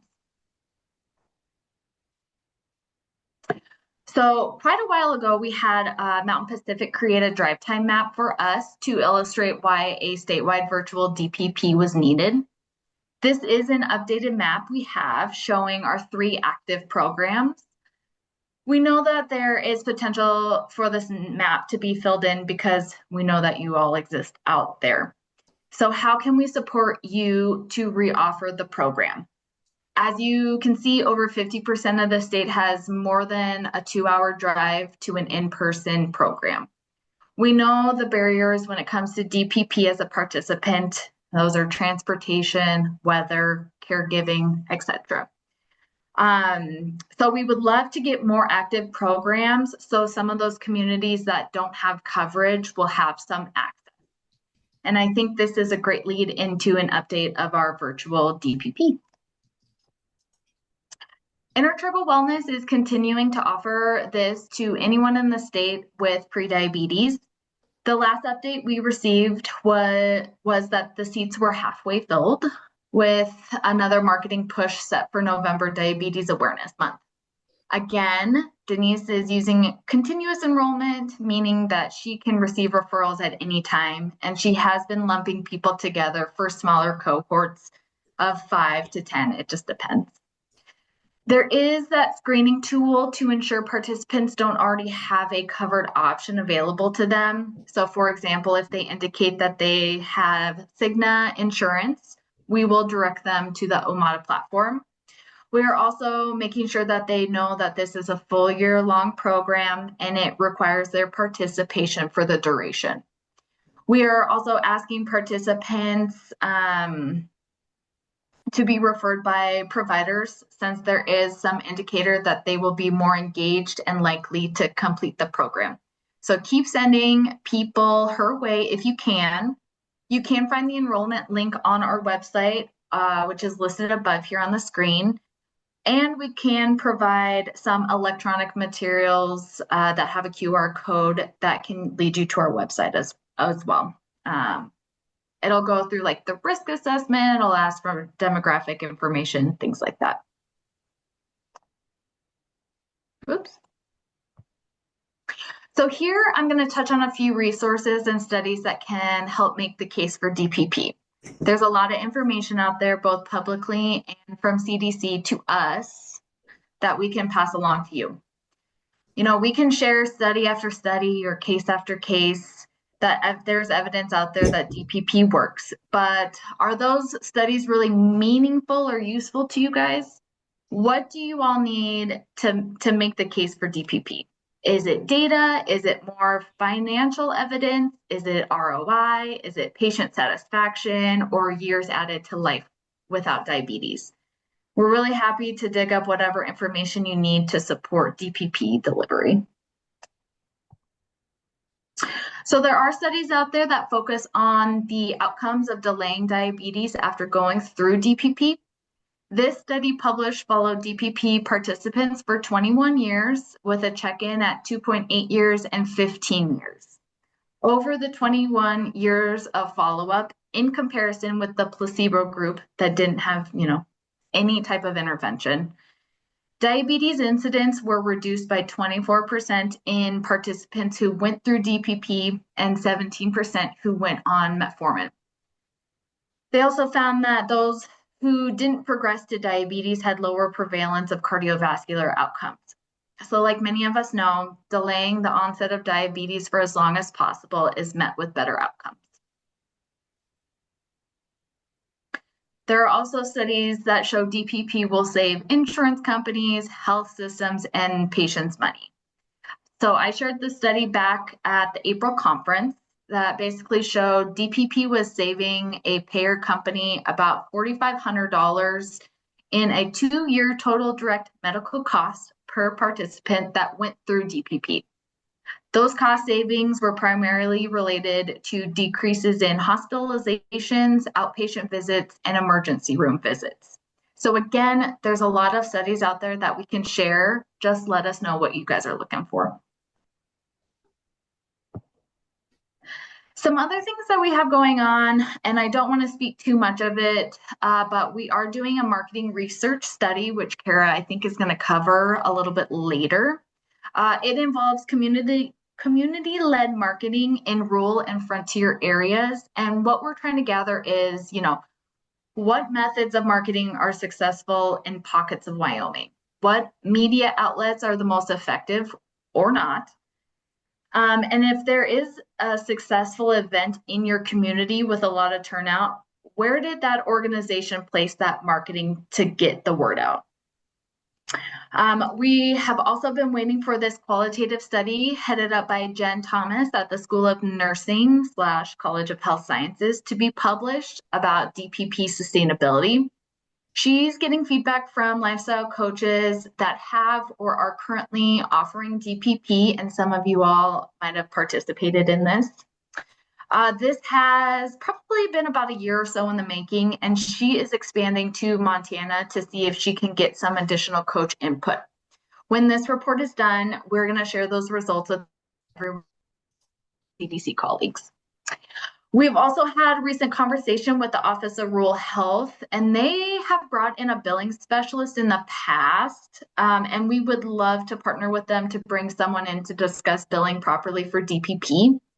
We would need some buy-in from you all if we move forward with that, and maybe it could be like a workshop where you come, but you also bring somebody from your billing department as well. Okay.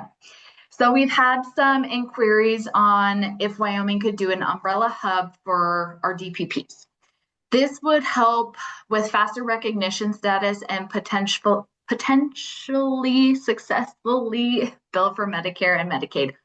And I really just want to take the next minute or so to lay out the information we have and why we're really struggling to commit to this structure. So first, we would need to find a host to have the umbrella. We've talked about it being at the college or with WYCOA. It could be with the Department of Health, but we're running into some capacity issues. The umbrella org is responsible for contracting with one payer within 2 years. And we think that could be Medicaid, and we might be able to do that with Medicare based on some of our active DPRP status. So we would also have to contract out with a billing company, which could be Weld or Habit New. Those are the two that we're most familiar with. And this is kind of where it becomes tricky. And we really would love your input. In order to afford the billing platform and a billing specialist, the Umbrella Hub has to take a portion of your guys' reimbursement. So we would need more than 3 programs offering DPP and more participants going through the program to financially offset the cost. Now, with that, there comes data sharing agreements with the billing platform and the umbrella organization, especially if your guys' DPRP data is being submitted on your organization's behalf. Now, I just want you all to think about the temperature of your organization's willingness to sign that kind of agreement. I also would encourage you to think about, 1, would you rather have some money taken out to pay for this? Or 2, would your organization prefer to get the full entitled reimbursement? Again, this really needs to be a collective Wyoming push. Amber and I are going to Atlanta later this month to visit with CDC about DPP and DSMES.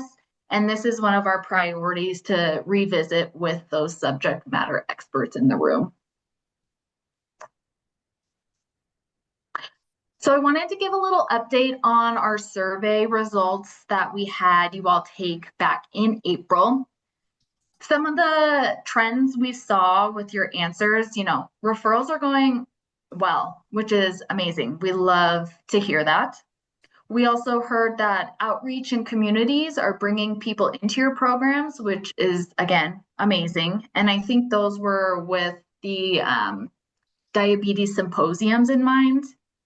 And then lastly, the TA that you receive from us and our contracted partners is really helpful, which is really good to hear. Thank you guys for the feedback.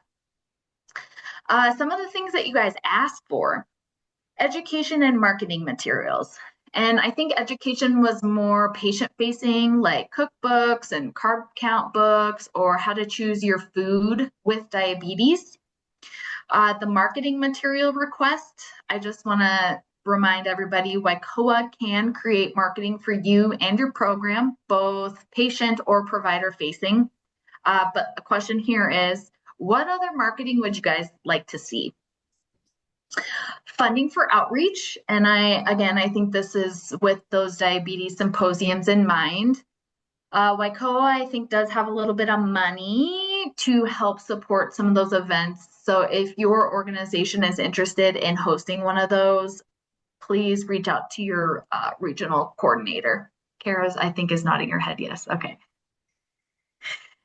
Modifying timeline for DP. I know. It's so long, but I think there are some of you who have figured out how to shorten it, but still be compliant with DPRP. So I would encourage you all to talk amongst yourselves. As long as you're compliant with DPRP, we don't really care how DPP is delivered. The support of EHRs, we might be able to help you enhance it with some like SDOH integration or implementing some type of dashboard. But with our partnership with Mount Pacific, if your organization is looking for enhancements of your certified EHR, we can get you signed on with a participation agreement, and we can kind of start working through some of those options. Continuing CEs, I think we're doing this, but do we need to offer more or different types? And then the last thing on here is something that we would really, really love to do. We've had a lot of inquiries from other organizations if we could help them. And as of right now, we just don't quite have the funds. We are hopeful that this might change in the next year, which is a good transition to my last slide. But before I do that, I just want to remind everybody that those value-based payments for DPP can be used however you see fit. So for example, Tanika shared with me that she has someone join her DPP virtually to do a cooking class, which is really cool. So be creative, buy swag, pay for gym memberships, organize an event for your participant. Really, sky's the limit. Just do what's best for your program that you think. Quickly wanted to touch on some of our open funding opportunities. We have the HHA and the DPP startup funds, which the HHA, for those who don't know, is the Healthy Heart Ambassador Blood Pressure Self-Monitoring Program. We also have the DPP and HHA value-based payment for those who are offering or looking to re-offer those programs. And then finally, we have the Health Systems Grant, which is geared more towards those EHR enhancements. So for my final slide, what's next for CDPP?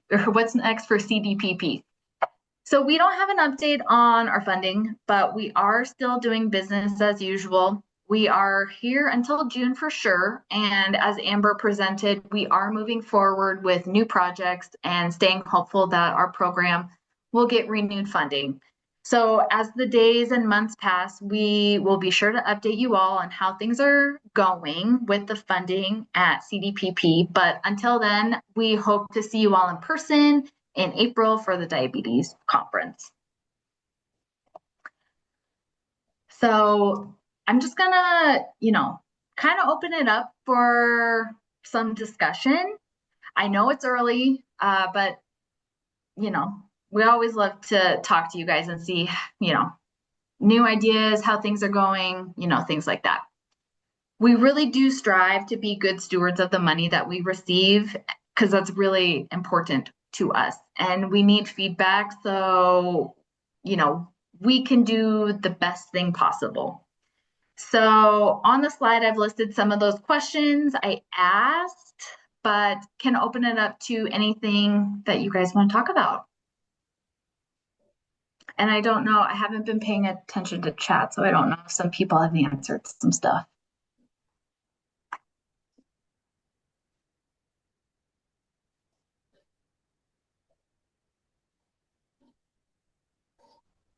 Doesn't look like anybody in the chat has really offered anything yet, but we have I know we have Tanika on the line with the DPP. I hate to kind of put her on the spot, but that doesn't bother me, Tanika. You know that. So hey, Tanika, are you available to chat and kind of let us know how your DPP and some of the success you've had? Sure. What do you want to know?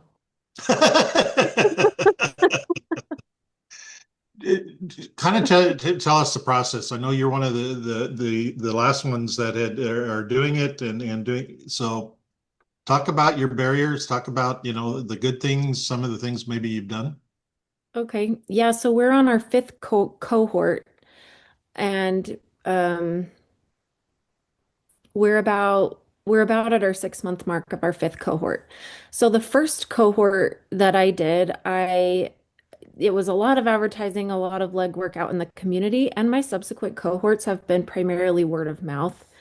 And I did gather some people from newspaper ads, things like that.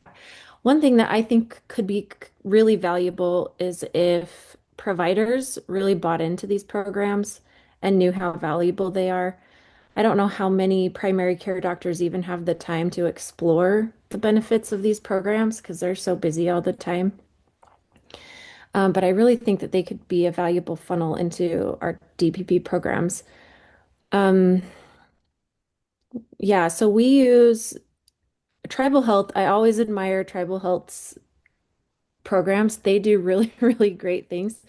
I can't do quite as much as far as some of the perks that they offer with their program, but we do have a dietitian in Casper who does virtual cooking classes, and this year we're doing two. Most years I just offer one. And then also in the past, we have done like a couch to 5K. And this year I had the organizer of the 5K race come over from Cody and just talk to the class about like her journey into physical activity and things like that, and just what it takes to be consistent and how consistency looks different during different stages of life and blah, blah, blah. But she offered my class a discount code for that to sign up. What else have we done? This cohort has been one of my more challenging ones as far as just the dynamic of the people in it. And I think that probably everybody has experiences like this, but yeah, just kind of trying to finesse how you get different groups to buy into different things. Yeah, hey, Tanika, we've had some people say, and especially in communities, smaller communities. Now, you're from the Grable area, which is a smaller community and so forth. But some people say they've kind of saturate the market and they get everybody that they can into the program, and then pretty much it's done. Are you seeing that? No, I think there's still a lot of room for participation in our area. Okay. Got to encourage everybody to take the risk test because 1 in 3 people don't know they're pre-diabetic, or 1 in 3 people are pre-diabetic, but 80% don't know it, right? So there's so much opportunity out there. It's just like, how do you get people to know about it, right? Uh, Hey, Diane, is there any way, Diane, are you on? You can talk about the fast track with our DSME programs with DPP? I think Casey's been helping Tanika. If you do have, if you are a recognized diabetes site and you choose to begin to do a DPP program, there is a fast track so that you don't have to wait the entire year to become Medicare approved. You do have to do your 6 months worth of data that first 6 months. But at the end of that, because you are a recognized site, they will waive that additional time to become fully recognized and become a Medicare provider. The caveat is that most of our classes are mixed classes, both, could be a Medicaid or a Medicare or third party pay or private pay. We just have to remember that once you start billing, you have to bill everybody. And so some folks have chosen not to do that because it's a barrier to those who can't afford it. But I think that there's significant value to go ahead and become Medicare certified, because some of those patients are going to transition to diabetes. And if you already are a diabetes program, you have the opportunity to make those transitions for care and treatment and management and education if someone does develop their diabetes or a family member develops their diabetes. That relationship with your community is invaluable. And so I encourage, and I'm Amber, I'm going to send this back to you. If they do become Medicare certified, are value-based payments available in addition to those reimbursements? That's a good question, Diane. No, they would not be, because our value-based payment model really mimics the billing, since none of our sites are doing that right now. So if you were to transition into billing for the program, you wouldn't get value-based payment, but you would be, making the same from billing. But during that 6 months of wait time, would you be eligible while they're waiting to become? Okay. Of course, yep. Okay. Just so that people understand, there's some gaps, and with the help of our partners, our CDD-PPO partners, we're able to fill those gaps while you're waiting for Medicare reimbursement. So I encourage people to consider or to reconsider, opening their programs or developing their programs, or is funding available. And we're all here to help make that happen.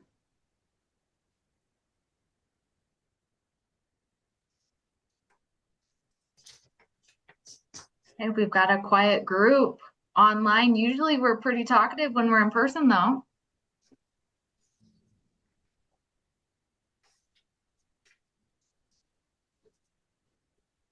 Maybe we could have people throw it in the chat, but if they had all the funds in the world. So Kara just won a lottery ticket. It was the winning Powerball, and I get to send you money. What would you be using that money for your DPP program or your DSME or anything else? So Kara's going to write you a blank check because I just won the Powerball. What are you going to spend that money on? Put it in the chat.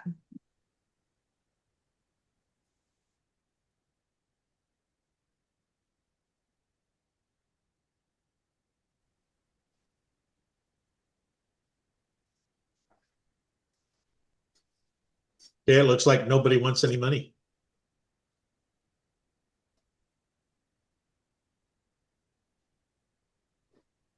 Well, I will ask one more question of the group. In the last 2 years, we've been able to provide the continuing education credits for your advanced life coach training in order to maintain your certificate. Has this been valuable? Because the new year is coming, January is not that far away. Is this something that you think that we should continue for the next year while we do have funding still available for us? So if you can just let us know, I think that's going to be important, because we will go secure that probably on or after the 15th of January. Those classes will open up to us. So please let us know.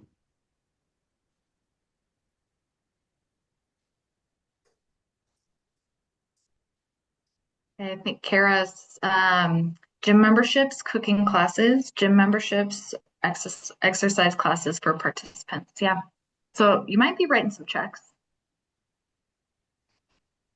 I was going to offer too. So with some of our other DPP programs, They've had some guest speakers come in. So the Alzheimer's Association was able to come in and talk about, brain health and chronic disease. And then we've also had a site actually pay for transportation for their class to go do kind of a group exercise opportunity. Gosh, I'm blanking on the Manitou Incline down in Colorado. So those are just kind of a couple of other examples as well of what, you can use some value-based payment funding for. Yep.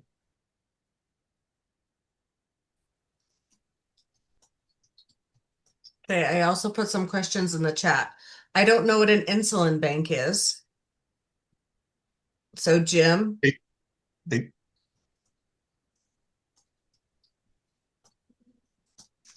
hey, Jim, you want to come off mute?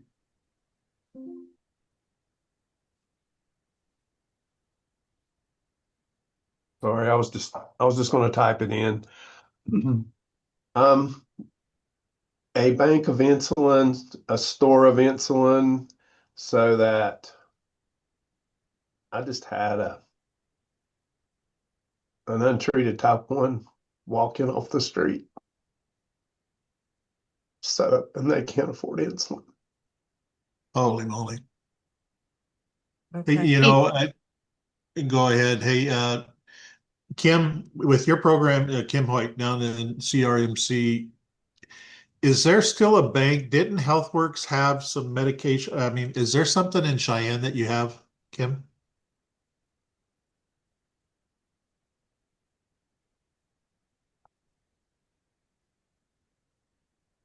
Kim Hoyt, are you on there? They do have some Med Assist, and so does UW. Oh, okay. Thanks, Kim. Well, and if you can get one of your providers, the pharmacy reps like Lily and Novo, specifically, since we have good reps in Wyoming, they will give you samples to have just exactly for that. It's a limited, you only might get 2 or 3 things, some Novolog or some Humalog or some Tresiba or some Lantus or Vascular. You might only get, just generic forms of the insulin or the lesser expensive biosimilar, because they're no longer, this is the new word. But you can get some, you just have to work with your pharmacy on what the checkout procedure would be, but you can get samples of insulin from the reps so that those emergencies can be taken care of. Because when I worked in Cody, it happened, there was probably a month that didn't go by that somebody wasn't in that level of need.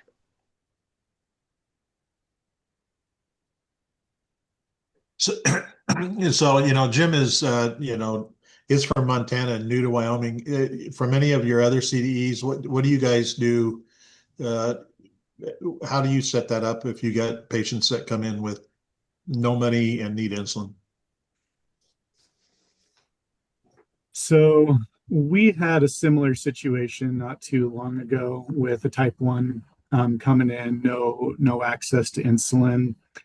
Kind of the process we go through is one of our discharge planners on the floor actually has done a really good job becoming kind of a master of helping people sign up for the patient assistance programs that are out there through like needymeds.com and things like that. We're working directly with the drug manufacturer to provide that to them.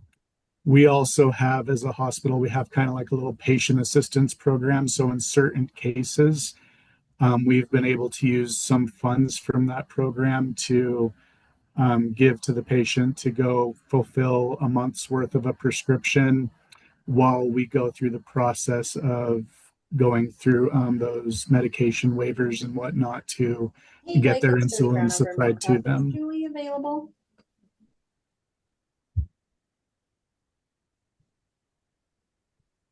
Whoever said that, can you repeat the question? That was an accident from somebody else. I've muted them. So Troy, you can please finish. Oh, so we've just been able to, like I said, we've got someone at our organization that's really become a master of helping people sign up for those income-based patient assistance programs. And in certain cases, we have, through our hospital's patient assistance program, been able to fund maybe insulin for a month's worth of a prescription for them to kind of bridge that gap in the meantime until they receive that insulin from those patient assistance programs.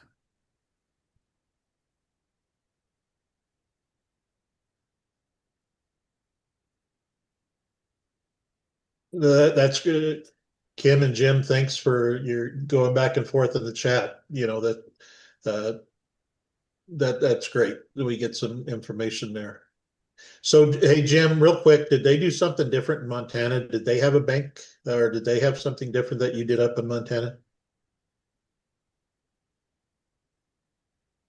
Most of the time when this happened, it was somebody that was enrolled at Crow. So I didn't really have this problem.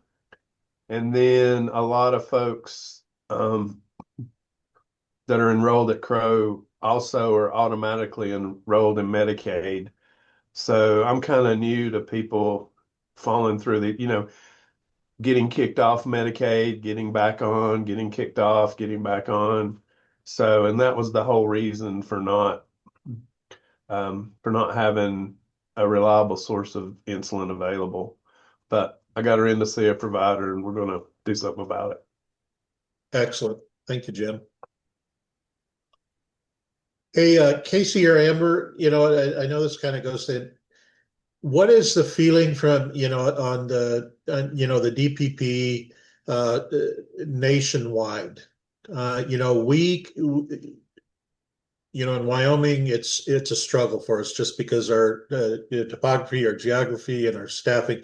What are you hearing in your national meetings about DPP? Yeah, that's a good question. I will say it's the struggle for all rural states. It's hard because this is a nationwide program, one size fits all, and that doesn't usually work for Wyoming or for other rural states as well. So there are some very low numbers from other states, while obviously more populated states do have a little bit more success with this. It's hard when they put when they tie participant numbers to success. So, many of you know you have to have at least 5 completers of the program to then move up into that recognition status.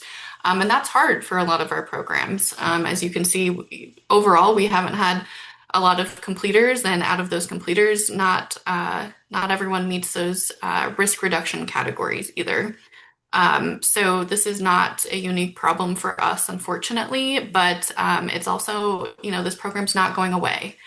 So we do need to find, a way to modify this, or once again, kind of talk through like we have been doing on what you need from us to be successful, or to, reoffer a program. At one point we did have 11 or 12 programs, programming, and now unfortunately we're down to 3. So that's kind of where we're at. It puts us in a hard place because this is our job, but we do understand that, a year-long program in a rural state doesn't always work. So that's kind of where we're at. I think that's a non-answer for you, Kevin, but I will say it's been a hard sell nationwide. Right. No, I appreciate that, Amber, because it is, and with a frontier rural state. And one of the biggest problems is if they would let us change a little bit the fidelity of the program, on time wise and length and stuff, I think it would be more successful. But just so everybody knows, we've tried to get things changed. We've tried to be able to maybe modify the program to where it would fit Wyoming. CDC will not allow you to do that. So.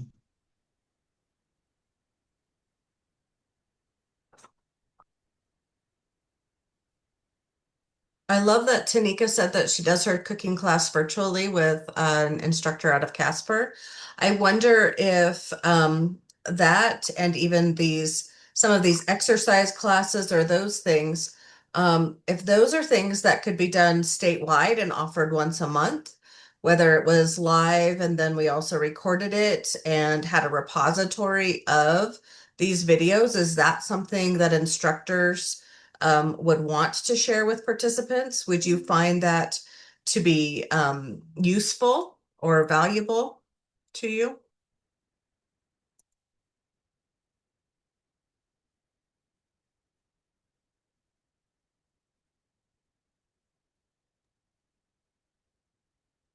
I'll jump in, Kara, and just kind of explain something. So one thing about these virtual cooking classes and doing them live is she actually interacts with our participants one-to-one. She'll kind of call them out like, hey, have you got your stuff chopped? Things like that. So I think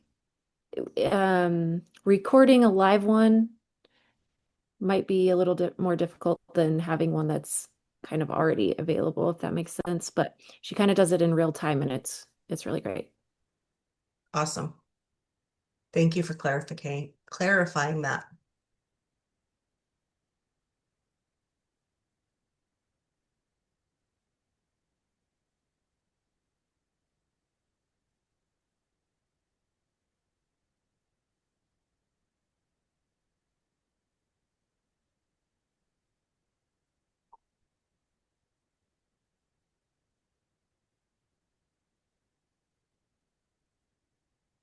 Well, it looks like that, we're right at 10:30, guys.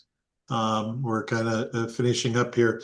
You have all our contact information, please, let us know what we can do, how we can help. Um, we can kind of go from there. So, what do we have now? Another break?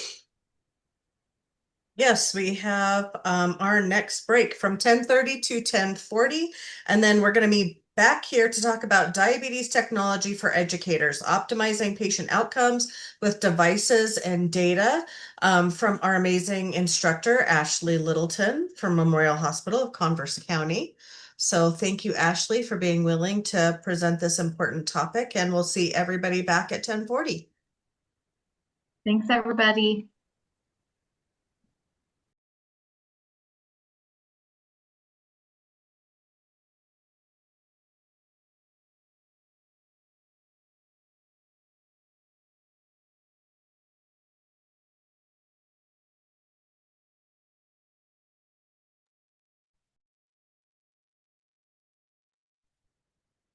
Hello, Ashley. Hello. Can you hear me okay? I'm trying to use a microphone. Yep, we can hear you perfectly. Perfect. So we'll go ahead and let you share your slides. Do not have your bio in front of me, which is just so interesting, but I think this entire room probably knows you. For those of you that don't, Ashley is one of our go-tos in the diabetes world in Wyoming and comes to us from Converse County. Ashley, I'm going to let you share the rest of your info. Perfect. Okay. I'm getting my slides up.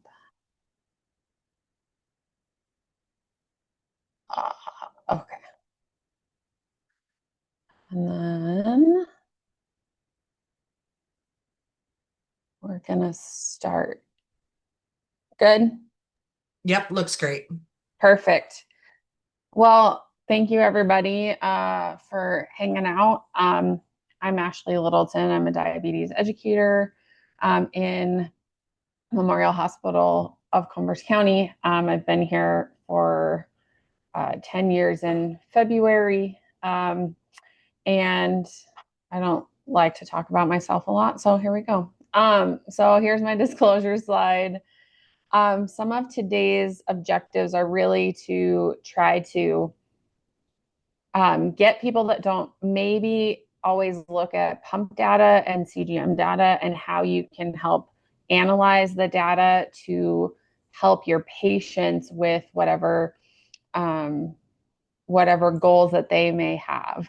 And often that I find that patients will have a goal, but to get to the goal that they have, we actually need to work on something else with their diabetes or with their diabetes tech in order to facilitate the actual goal that the patient has. So I do have disclosures because I am a product trainer for Medtronic Omnipod and Tandem. And so sometimes I may get paid by them if I train on their product. We are talking mostly about automated insulin delivery devices today, but I am going to touch base on some standalone products just so you guys have some information. And then we are going to do some case studies. And then I do want to just facilitate any type of questions or conversations that you guys have about the tech and the data. So most insulin pumps now specifically coming to the market are some sort of automated insulin delivery. So they have some sort of hardware that is an insulin pump. They have some sort of connected CGM, and they have some sort of algorithm. The algorithm is what is proprietary generally to the company. And so not everyone is privy to exactly what the algorithm is doing for the patient that's wearing the tech. If you went to our conference a few years ago, I just stole my own slides. So we're kind of going through some of them. So if they look familiar, I didn't reinvent it. We just updated it. So Medtronic 70G has had a major update since the last time that we talked about it. It is covered by Medicare. It does generally come with a Guardian 4 sensor, but that is where the major update comes from. t:slim X2 has also updated itself to Control IQ technology. And so with that Control IQ technology, it is an updated algorithm within the settings of the insulin pump. Some of the settings are not going to be totally different for most users, but some of them have been quite significant for their updated information for their algorithm.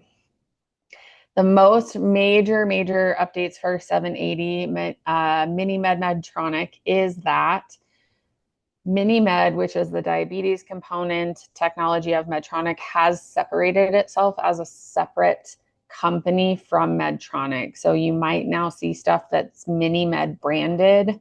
It was developed by Medtronic, but now it's MiniMed branded. The biggest updates were very recently. In fact, one was so recent that I submitted my slides for review, and then they announced another CGM component.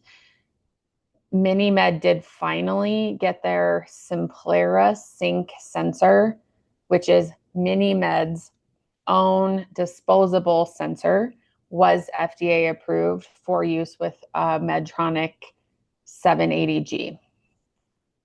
And then the day that I sent in my slides, it was also announced the Instinct by Abbott is a new FDA approved sensor for use with MiniMed 780 that is developed by Abbott. From what I can tell is I have slide hyperlinks to some of these user guides. There we go. I'm losing my words today. User guides or press releases, and that's what some of these hyperlinks are there for. So at the time that I was making the slide, they did not have a user guide and manual for the Instinct by Abbott. But looking at the website, the Instinct by Abbott looks like a Libre 3 Plus. So it looks like a Libre 3 Plus. It has a 15-day wear like a Libre 3 Plus. So my assumption is it essentially is inserted like a Libre 3 Plus and looks like a Libre 3 Plus. And you would scan it similarly to how you would scan a Dexcom or something like that. There has to be some sort of scanning capability for the Medtronic to be connecting to this Instinct by Abbott. With Tandem, the Tandem Control IQ Plus differences that are the biggest differences I've kind of listed side by side. So initially the Control IQ was only FDA approved for type 1. IQ Plus has been FDA approved for type 1 down to age 2 and type 2 above age 15. The enhanced algorithm is something that they just say is enhanced. There's no specific guidelines or information on what makes it enhanced. One of the biggest differences that's very helpful in our clinic is the extended weight allowance and the extended total daily dose. So in one of the settings for this insulin pump, you have to type in the patient's weight and you have to type in their average usual total daily dose. And before it was only allowed to be up to 100 units per day. But we have patients that use more than that. And so we had to put them on 100 units per day in Control IQ Plus or in Control IQ. Now we can add a total daily dose up to 200 units per day, which I don't know that we have anyone that's that high that's using the device. So this update has been really significant for us in the treatment space to make the Control IQ Plus pump work the best for that patient. One of their other changes was you could use extended boluses while in Control IQ. So one of the biggest challenges is that people before that have had diabetes tech before it was really automated, some of them really liked the use of extended boluses, whereas you type in a specific amount of carbs, I'm just going to say 100, and you don't want all of that insulin right now. Maybe that person has a fairly, I'm going to make my math easy, but maybe that person would get 10 units for that 100 grams of carbs. But maybe the meal that they're consuming is a little higher fat or a little higher protein, generally both. We often would call this like a pizza bolus or a Chinese food bolus, where that fat and protein decrease the initial absorption of the glucose. And so if you got all 10 units at one time, you can kind of tend to dip low. Then people are treating a low even though they just ate and now they're having a high.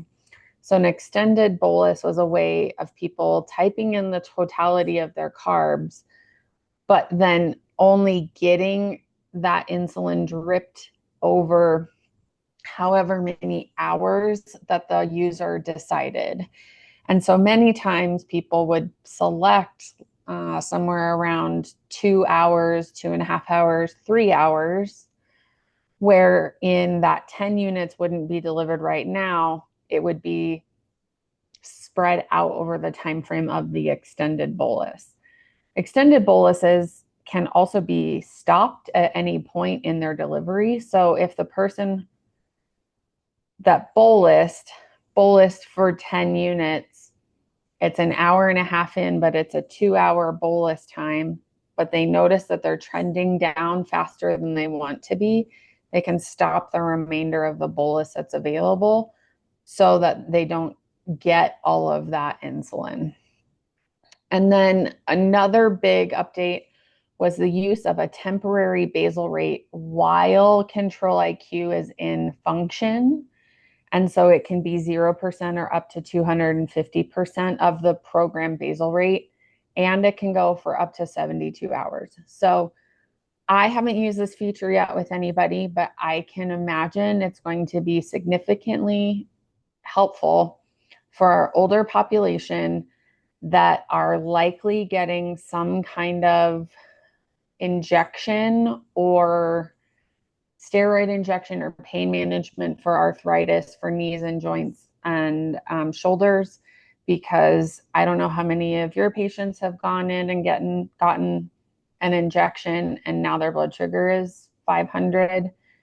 You can kind of game Control IQ Plus settings to help with that, but the use of the temporary basal rate while in Control IQ, I think, is going to be a better answer for most of those patients as their glucose levels rise significantly and then taper. Usually even every day, they taper in a different way. Other updates are, I again, compared similar type products, Omnipod to a Tandem Mobi, they're not exactly the same, but a Mobi can have a 5-inch tube, which makes it kind of almost tubeless because the tube is so short. But since our last talk, Omnipod 5s are now also connecting to Libre 2 Pluses, and the Mobis are connecting to Dexcom G7s. The Mobis are still iPhone only. They are not available for Android use. The Omnipods are available on iPhones and Samsungs and Pixels, some of them, not all of them, but only for use with Dexcom devices.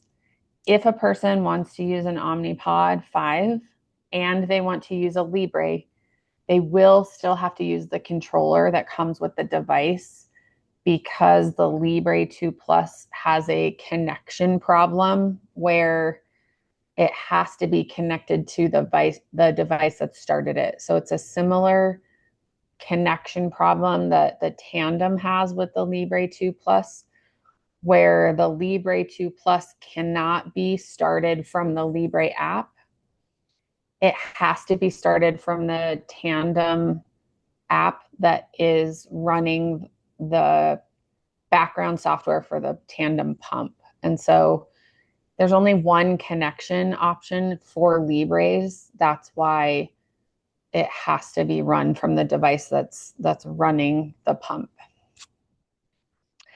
And then another update for Beta Bionics. Since our talk, it is now Medicare covered. It does connect to Dexcom G7s and it connects to Libre 3 Plus. I have started one patient on this device, and it was very recently, so I can only give you information on what the starting was like and how the company recommends initial weeks of pump initiation, and how it might be a little restrictive for some people that do not want to have any restrictions to their lifestyle. So I will go into that right now. When you start a Beta Bionic, they do ask you for 7 days to have a medium amount / normal amount of carbohydrate for every meal 3 times a day. And so if your patient does not have a normal schedule and does not eat, quote unquote, normally or consistently, they're going to be asked to do so in their first 7 days of initiation of pump therapy. And so they're going to be asked to keep breakfast consistent, lunch consistent, and dinner consistent, because the only bolus option delivery for a Beta Bionic is to say if your meal is a normal amount, a high amount, or a low amount. And so the pump is learning significantly in those first 7 days what your normal glucose amount and carb amount is for that patient. And so that is something that I would significantly educate on before starting this pump on a very specific subset of person. I would strongly encourage someone that is maybe a coal miner worker to take a day off of work if they could and try to start their pump, maybe on one of their 5-day breaks or on one of their longer breaks, so that they can have the best learning experience for this device, because it learns significantly in those first 7 days. So something to be mindful of. There are now some alternative CGMs available that do not require a prescription.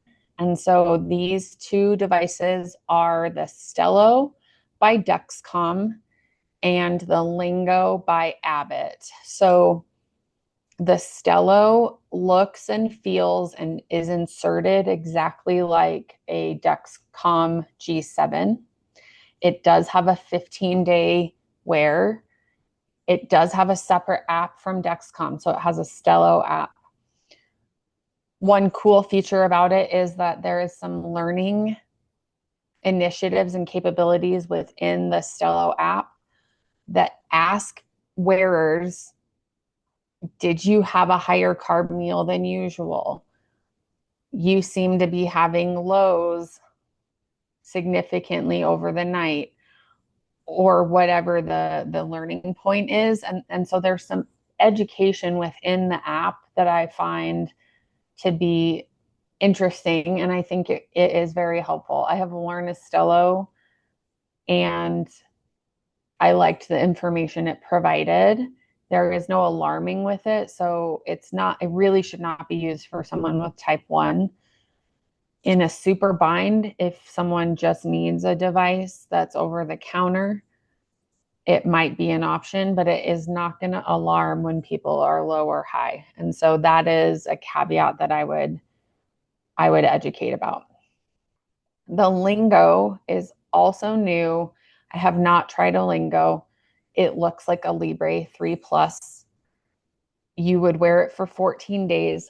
According to the app, according to the website, it is for iPhone only, which is another consideration.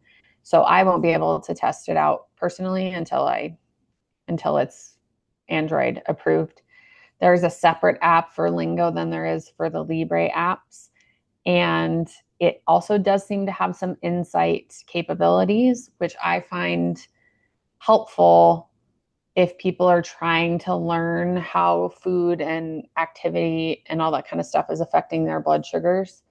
That is something that seems pretty cool. So I don't know the capabilities of the app itself, but they are both available without a prescription, just for purchase on their respective websites. Again, Tidepool did get FDA clearance for their own Tidepool algorithm, which is their proprietary information. But I don't know if they have devices that are specifically tied using Tidepool's algorithm. I know they're working on it, but nothing that's necessarily something that you're going to find in Wyoming. And then this is still a great tool. They have updated it a little bit, but if you are helping a patient compare devices and compare insulin delivery devices, this is a great spot where you can go and you can get all of the comparison data. It's not super, super up to date, but it is pretty close. And if you're helping people learn insulin initiation settings, or you're helping a provider, this is a great place that you can go to. So that being said, we're going to jump into some case studies. So I have some screenshots of these people's monitors and CGMs, and I did want community participation. If there's things that you notice or that you would work on, maybe type it into the chat or ask the question, and then we'll go through what I kind of looked at and seeing how we can help with this patient and their goals. So this person is a 40-year-old female. They are an RN and they do work the day shift typically, and multiple day shifts, more so than their scheduled time. She is using an Omnipod 5 and she is using her phone as her controller, and she's using a G7. And her complaint was, I'm just going low all the time. I go low at work all the time because I don't eat, is the quote that she told me. So then her A1C was 7.5. If you are simply looking at her summary compared to what she says, she's very high 13% of the time, high 35% of the time, and in range 52% of the time, with 0% significant at low and very low.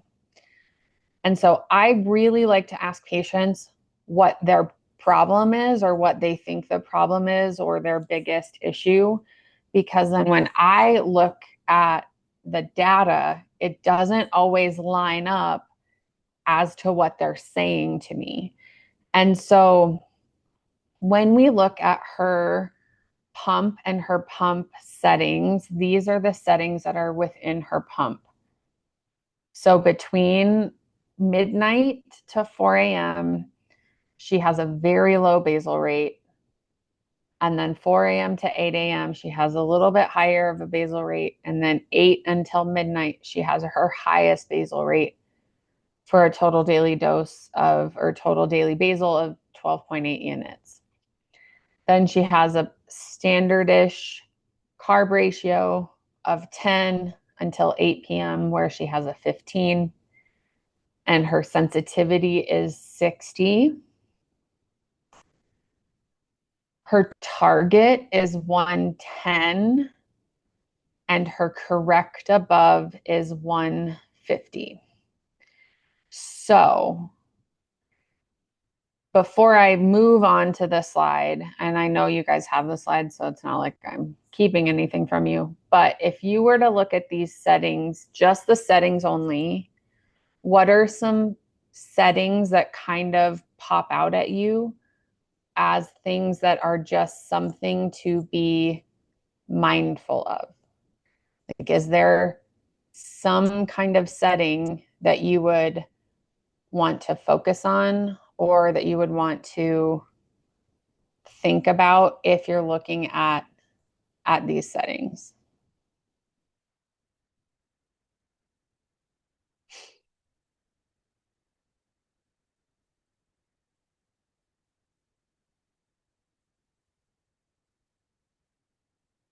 So the biggest thing for me when I'm looking at these reports is the significant variability of her basal rates. I'm looking at a correction that's quite high, meaning I assume when she gets high, it's hard for her to fix her blood sugar. Her target is the tightest target that Omnipod will allow, and it's the tightest target that I'm just lying. It's the tightest target that a lot of them will allow. So what happens here is her tightest target is on Omnipod at 110. So the pump is trying to get her to 110 all the time. But she's not getting any corrections until she's over 150. And so if her goal is really to have a target of 110, having a correct above at 150 is probably not helping her meet her target if her target truly is 110 most of the time. So when we look at her insulin pump and her insulin pump settings, this is what happens or did happen within the settings of the pumps that she had. So she was having a lot of pauses. She was having exercise activities at these green times. The amount of insulin that she's bolusing is listed here, and the carbs that she's entering list here. And when we're looking at CGMs, we should not be looking at specific numbers necessarily. We should be looking at trends. And so when I look at these 2 days, this day happened to be a day that she's at work, which is why she had these activity times on. The day before was a day that she was not at work. And one thing that I noticed was nice little round 10, 15 gram carb doses. And so if we move on to looking at other ones, There are times that she puts herself into exercise mode. And then these are some of the carb amounts.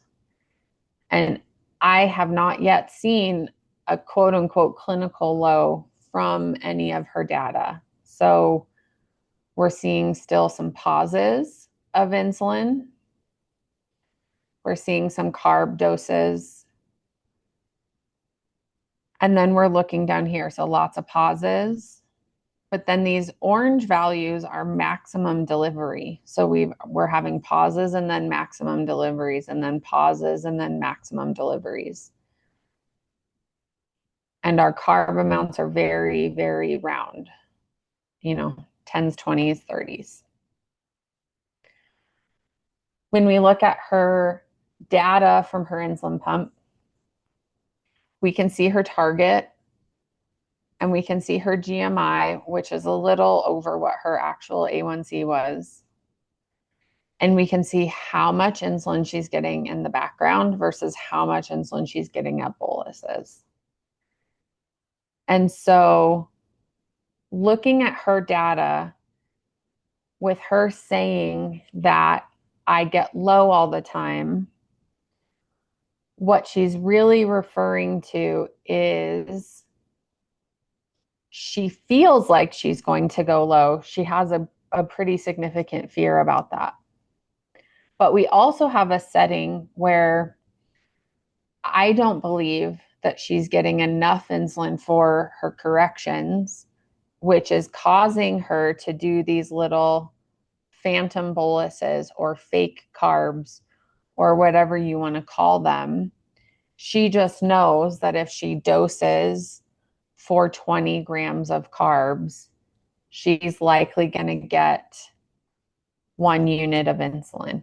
And so what I learned was she was trying to use her carb ratio as an override to her pump's algorithm to try to get more insulin. And so what we decided on was we ended up changing her target from 110 to 120 because she really started to feel hypo around 90, 95. And she has a pretty significant fear of having a hypo at work.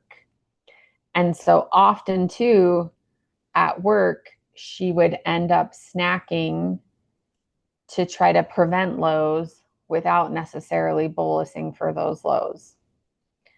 And so we changed her target to 120.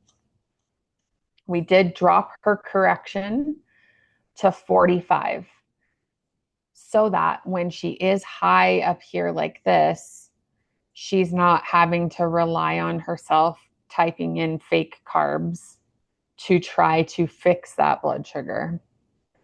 And we fixed her correct above to be 130 instead of 150. So that again, she could have a threshold of data or a threshold of treatment so that she could get some more corrections sooner rather than later so that we can avoid these post-meal boluses and the quote unquote fake carbs. We also talked about carb recognition as a skill. And even though she's had diabetes for a long time, she does not feel confident in her ability to actually count her carbs. And so then we had another discussion about ways that we can improve carb counting and different ways that we can dose for her carbs before she's having these spikes. Because you'll notice most of her boluses are in the middle of some of her elevations. Our best target would be to try to bolus somewhere in here where it looks like where she actually ate versus, an hour later where we're already at the high that we don't want. And so her goal was to not snack as much because she doesn't want to, and to let the algorithm of her pump work the way that it should. We talked about turning on her activity exercise mode on her Omnipod for the duration of her workday, but also to bolus her carbs that she does eat at the appropriate time so that the habit of dosing before her meals is there and established, instead of putting in her activity mode just for the 2 hour that she's allowing for it to go. Any questions or suggestions that someone else might have regarding this patient or the delivery of insulin for this patient? Or is there something you might have done differently?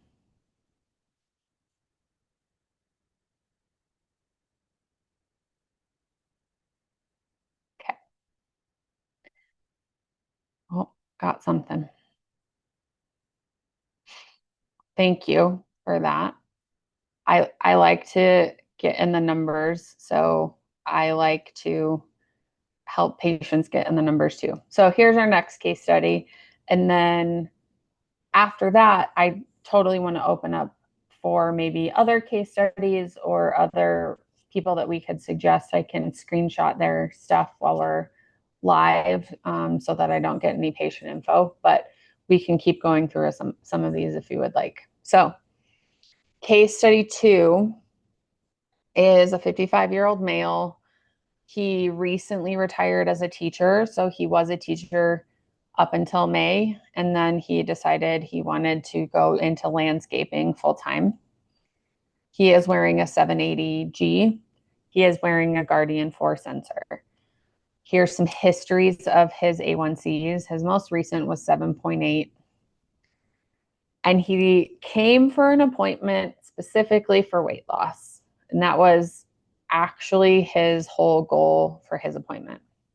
He had not seen me ever. He had not seen a diabetes educator in at least 10 years. And he sees primary care. He does not see endocrinology. So no one had downloaded his pump. When he got his training, he got the required Medtronic 780G training, meaning that person should have told him about the algorithm, but he got start orders. That person got start orders from the doctor, who's primary care. And not to take a shot at primary care, but he just wrote the orders based on what the patient has been using in their pump for the last decade. So there was no discussion about how the 780G might be different in delivery and need to have different delivery settings than a traditional Medtronic from, 10 years ago even. And so when he came to me for weight loss, I then looked at his pump. So this is his first download with me. And at a glance, everything kind of looks good. There's really not a lot of exits out of automation. His time in range is actually at target if we are basing that on what his time in range is and how well he's doing. So he's at 71%, which is where we want him to be. 1% low, so nothing that I would necessarily get super excited about.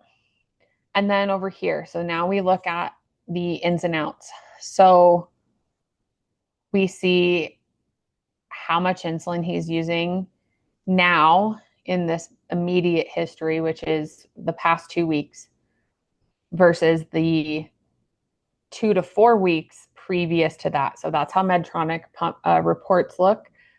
The immediate is in section A. So the immediate past 2 weeks, and then the 2 weeks prior to that are in section B. So when we're looking over here, we can see how much insulin he's using, generally how much is coming from boluses, how much of that is coming from automatic corrections, and then how much of that is coming from basal rate stuff. And then we can see active insulin time down here. So I'm just checking because I want to make sure I'm actually telling you the right sequence. Yep. Okay. So I get into his pump report, and this is what I see.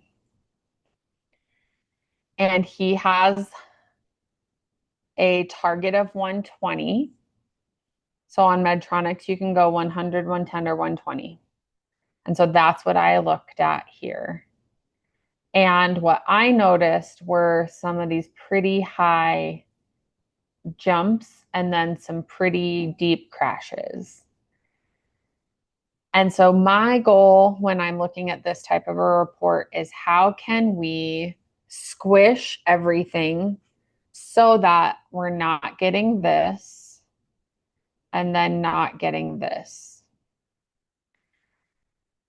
And one of the things he told me after our second visit, not the first, was he also has a fear of going low. And so at work, he will start to eat something with carbs, generally when his blood sugar hits 110. And he may not have any trend arrows, but that's what he's been doing for X amount of years because he's been landscaping in the summers for a long, long time. He just decided to go full time. And so when I know that he's eating to avoid these lows, it makes more sense that we now only have 1% low because we are at a place that we're just eating to avoid the lows. And most of the time you can see where we have a set change here because we just kept going higher, higher, higher, higher, higher. So now we change our set and now all of a sudden we have a low. We have a set change here because we were going higher, higher with a bunch of boluses. And then we ended up going pretty low. We had a set change the day before looking to be a similar challenge. Yep, I only had those two. So when I look at this type of a report, I see, even though they're not significant, there's lots of low dips and then we're up to a high and then we're back down. And then we do have these really large spikes and elevations that look like an insulin delivery problem.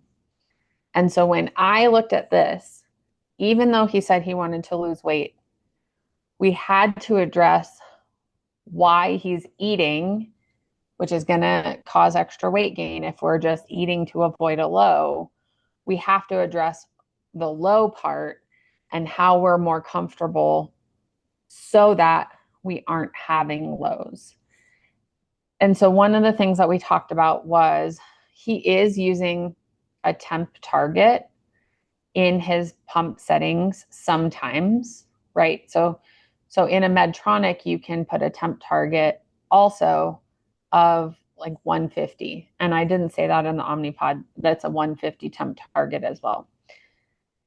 And so he sometimes does a temp target, but sometimes not. He sometimes does a temp target in a response to going low. But at that point, it's kind of already too late. We're already like in this crash. And so we talked about on particularly scheduled, very physical days, he should probably start a temp target earlier in the morning before he goes to work. And he should probably run it at least for 6 hours, if not the entire duration of the day that he's having. And if he does that, sure, he might land a little higher in his blood sugars. But that means that he's not then eating and munching. So I'm looking at these days. He's not then eating and munching right around here, which is what he would have done at work, so that he doesn't go low. So I can imagine on this day, he probably was just munching and munching on something because he was having a hard day, a physically hard day at work, and he didn't want to go low. And so then we were having these high blood sugars. The other thing that I think would be the most beneficial for him, which he was a little hesitant to, which I understand, is I think for most people that are using insulin pumps, they are not using a deep enough cannula. Most of them are getting a default 6 millimeter cannula that is the shortest cannula, but is really most appropriate for our littles, like our little kids. People that have had diabetes for a long time generally have scar tissue no matter where they put their sets, because they use the same spots all the time. And so we need to be getting deeper into the skin, into the tissue. And so one of our biggest suggestions that we recommend to everybody when they're having absorption problems is, on your next set supply order, please try a 9 millimeter cannula, because most people are getting the same type of set that has a 9 millimeter. It's like a straight in set. Our next request is usually, would you consider trying the steel cannula that's not plastic, and so it won't shouldn't kink, because it's steel inside of the skin, not just plastic. And so if you see this with a bunch of this, where the sites are getting changed a bunch and frequently and appropriately, right? These are high blood sugars, and so when in doubt, change it out. But if you have people that are having to change their sets this often, I would strongly encourage, before you even change any settings, asking them to get different types of sets with different cannula lengths. We're lucky enough that sometimes I have enough samples to be able to give people the different set size. And the biggest problem that we have with this, but we also ask people with insulin needles and pen needles, we ask almost all of our patients to get longer needles, not the 4 millimeters. We're asking them to get at least a 6 millimeter needle, if not longer, for the same reason, is that insulin absorption is really quite poor higher up into the skin. And so sometimes before we even recommend insulin changes for just MDI, we're asking them to use a longer injection needle. The biggest problem is people think it's going to hurt more. And maybe I'm a little crazy. I got pen needles at different lengths, and they all seem to hurt about the same. Now, you can hit a spot that can really smart, but generally the injection of the longer needle versus the shorter needle did not hurt any differently. The part that hurts is the penetration of the skin, which is where all your nerves are. Once it's in the skin, it kind of doesn't hurt as much. It's really because we're not going intramuscularly, we're still just staying in the sub-Q tissue.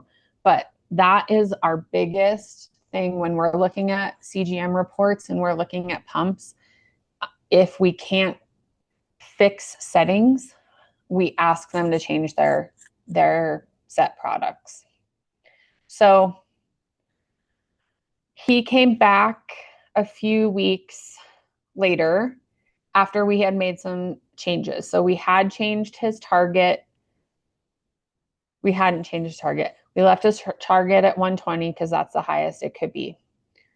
We talked about having less snacky snacks, trying to do more exercise activity, he had done that a little bit, but this is also another report for him, different time pretty significantly. So then we can see where he was having some differences in his blood sugars. So the bolusing is at different spots, and you can see where set changes are versus not. And you can see in their settings where some of their settings are different. So we look at some of this as spaces where we can just look at trends versus looking at the exact same numbers, or looking at numbers and getting on people for having lows or having highs. So questions about that gentleman?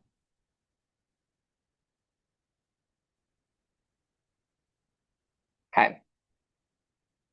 I'm going to move on to our next one. So this is a 62-year-old who has Blue Cross, who's on a Tandem T-Slim. He does not have the Control IQ updated software yet. He's wearing a Dexcom. His A1C was 9, and he wants better blood sugar control. And so when we're looking at a Tandem, we can kind of see a similar report. So we can kind of see how much insulin they're using in a day. So their average total daily dose, his average when I downloaded was like 34-ish. How much of that is basal insulin? How much of that is bolus insulin? And he's averaging 13 boluses a day, with 5 of them being implemented by him, 8 of them being implemented by the algorithm, and 0 carb entry.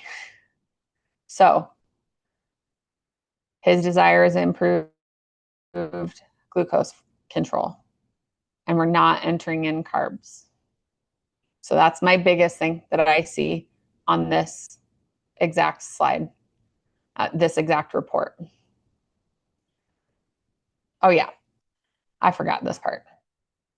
The amount of override that he does is 64% of the time he overrides what the pump wants to deliver based on the algorithm.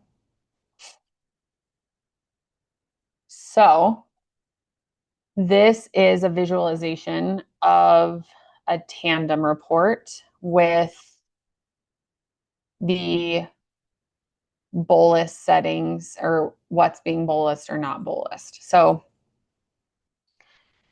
these little triangles are pump delivered corrections based on the algorithm.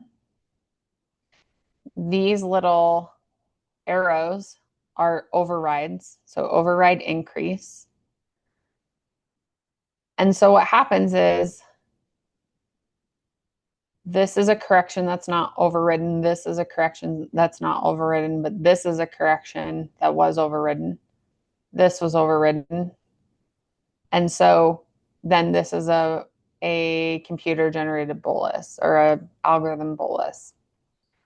So what happens is he has not carb counted maybe ever. He's been one of those people that thinks in units. So they look at a meal and they kind of say, that's 1 unit's worth of insulin. That's 2 units worth of insulin. What makes that very difficult for us educators is we can't fix that's a 1 unit, that's a 2 unit.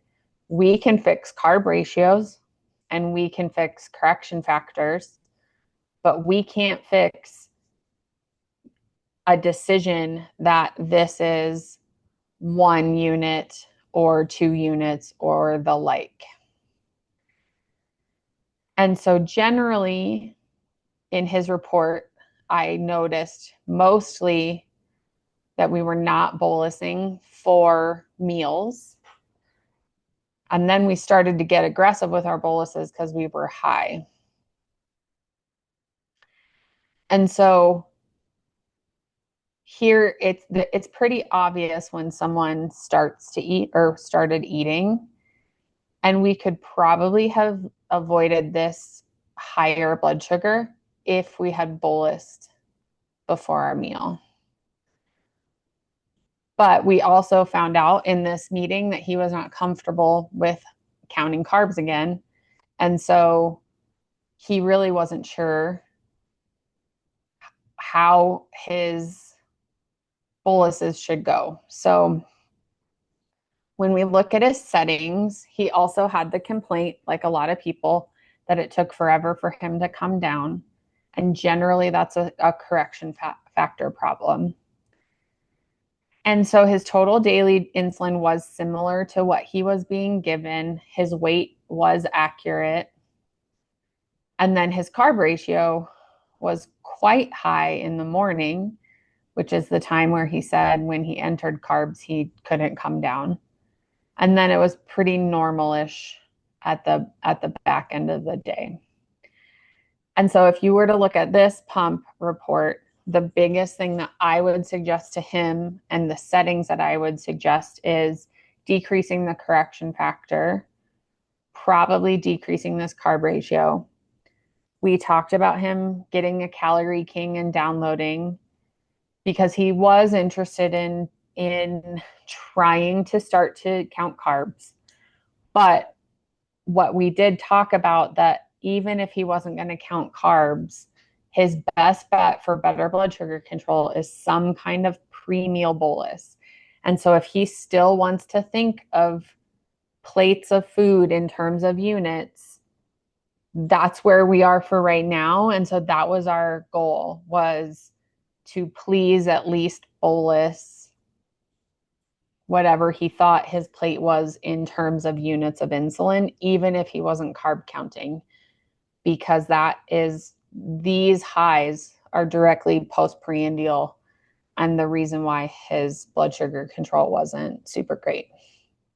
So those are all of my references on how you could use people's data, but also based on what people say.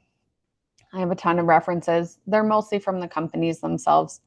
But what I would say is ask people the question of what they're struggling with, because if you look at someone's data, what they're struggling with may not be immediately obvious to you based on the data, because again, I had that patient saying she was low all the time with 0% lows. And so we have to go based on what the patient thinks is the problem or the thing that they want to work on. And then we have to kind of backwards engineer it on their data to figure out how to help them in the future. So I have time for questions now. And you can ask me any question generally about any product, and I can probably give you an answer.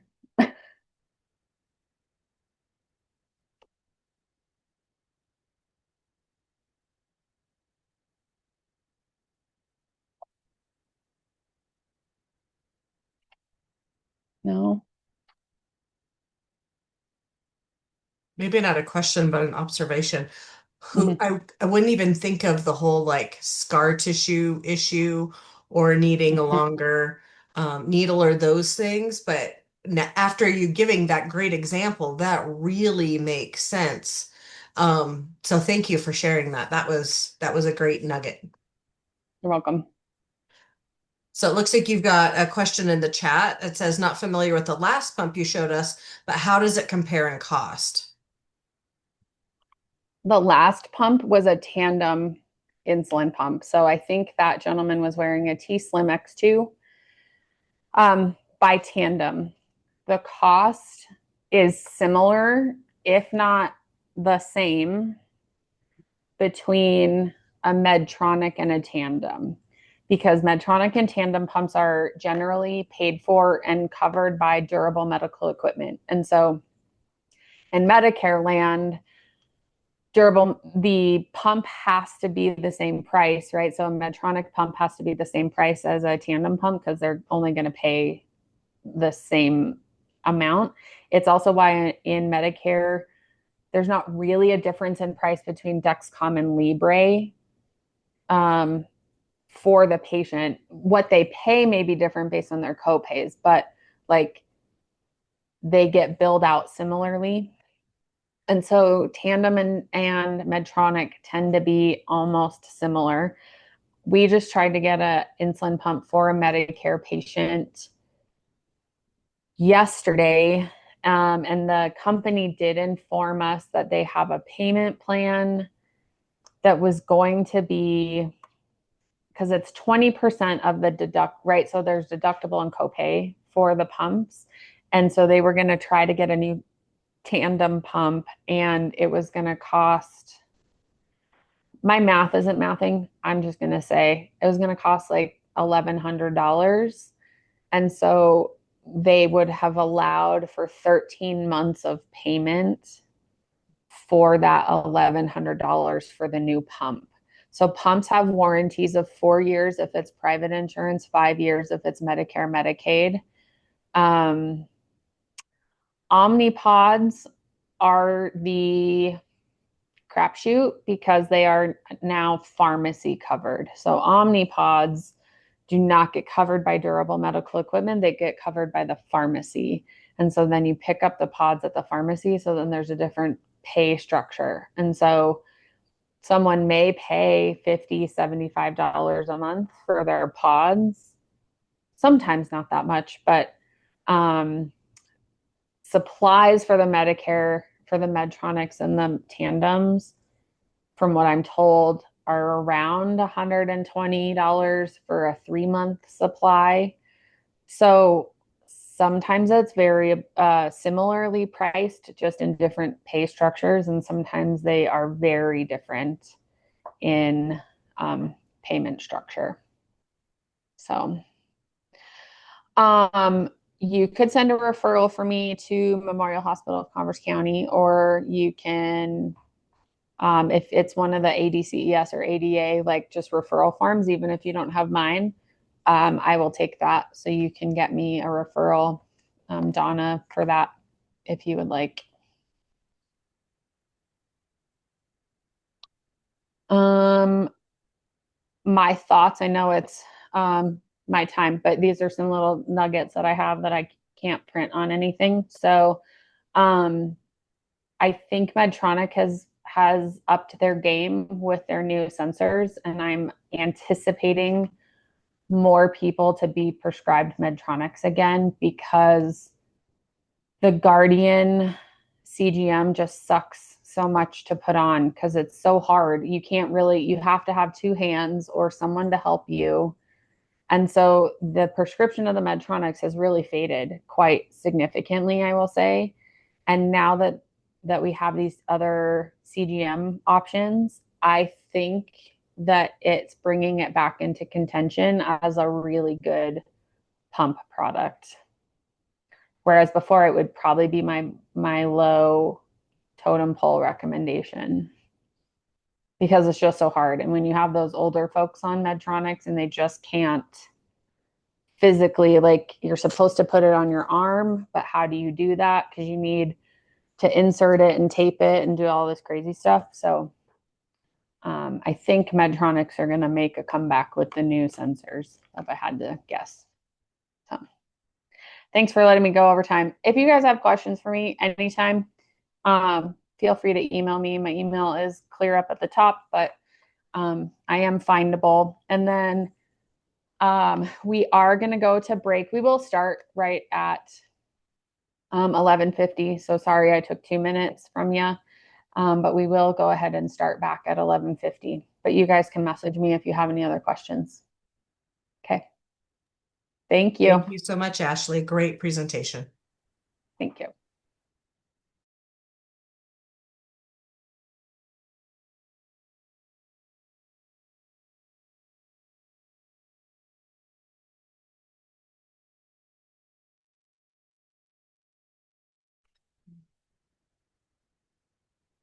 Well, thank you all for staying on with us today. I think we've had some great presentations so far, and we're hoping that continues with this next presentation. I'm going to talk about bridging the gap, diabetes education in rural Wyoming, and hopefully share with you some marketing ideas that will help you and your program.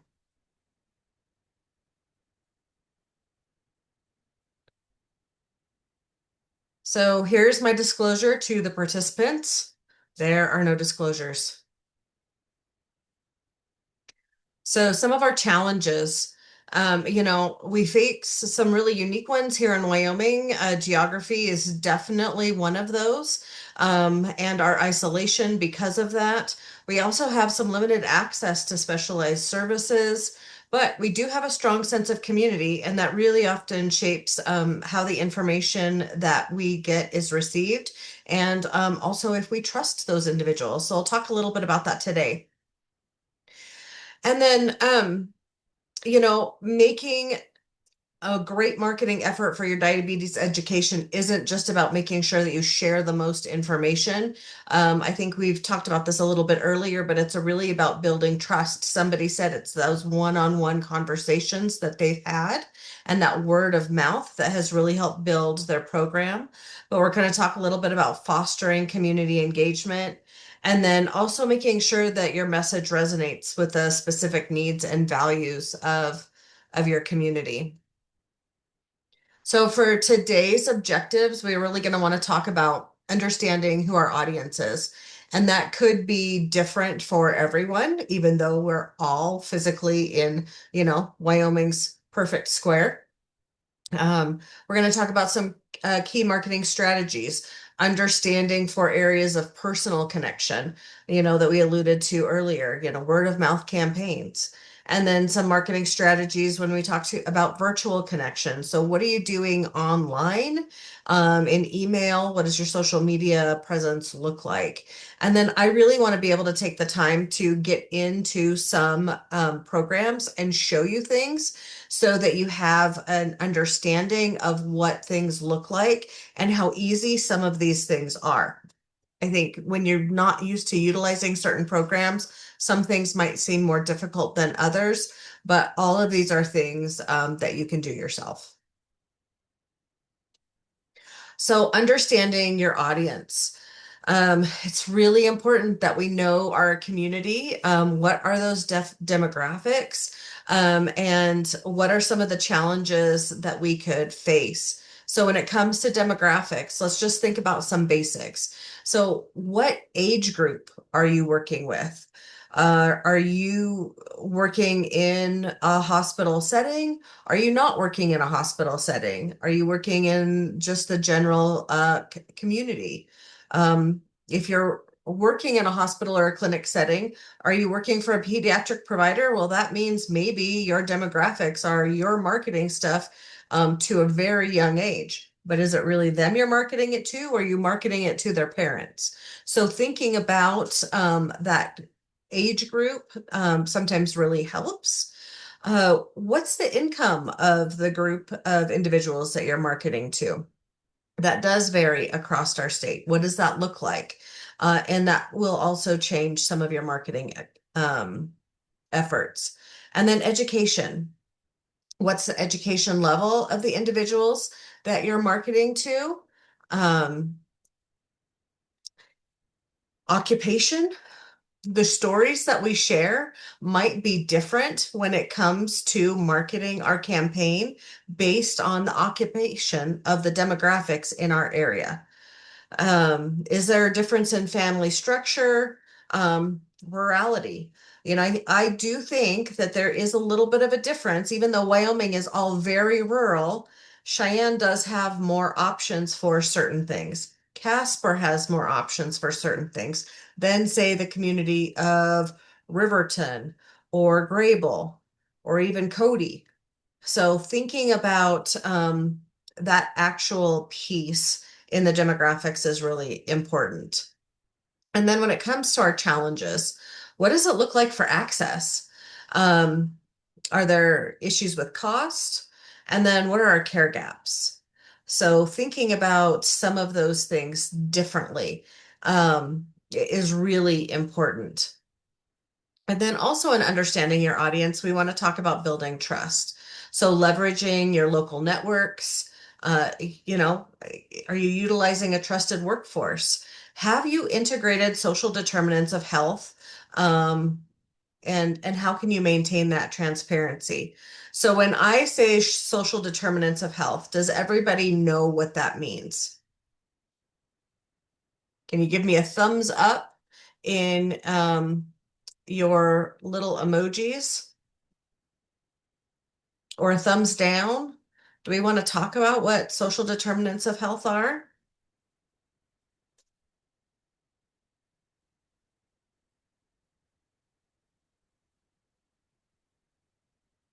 Okay. Well, we're getting some thumbs up, so that's great. So when we think about social determinants of health, one of the things to really think about, it's all of the factors that impact us, and how or why we do things. And it could be very easy things, and then also very difficult things to think about and process, or things that maybe you haven't ever had to deal with in your life. And so I think one of the things when I think of social determinants of health, one of the things I think about is travel. Well, we live in Wyoming, and we know we travel for everything. And when we do travel, we travel long ways to get to places. And so what does that really look like? Do you have a car? Sure. But I've always had one.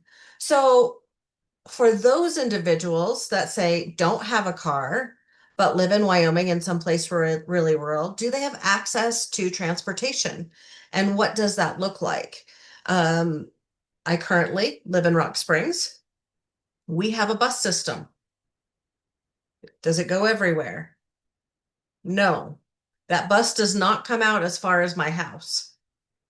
But I do know that I have some people that live on the same road that I live on that maybe could be eligible for or need assistance with transportation. That's an issue. And so if you've not ever had that transportation issue, I think that's something to sometimes wrap your head around. And I see that when I go to a conference or go to visit family in a bigger city. Sometimes there's only one person in a household of 5 that has a car, and everybody else either uses the bus or they use the metro or they have a bike, and that's how they get around. But they're also not traveling the distances that we travel. So just those are the social determinants of health, things that impact how we can receive care. So transportation is a big one. Another one in the social determinants of health is where do you live? Do you own your home? Do you rent? Are you staying with friends? If you're staying with friends or with a family member, do you have your own room? If you don't have your own room, are you sleeping on a couch? What does that really look like for you? So those are really important things to think about when it comes to understanding your audience. And they're probably different for all of us, but I do think that those are important things when you're looking at how can I market this program better so that it is more comprehensive to all of my potential participants. And so thank you for those of you who have completed the survey that we sent out in regards to the rural and community marketing study. The CDC has provided us with some funds, and they really just want to understand what does marketing look like in rural Wyoming and why is this different? So one of the questions that they wanted to know is, who is your primary audience and who are you marketing programs to?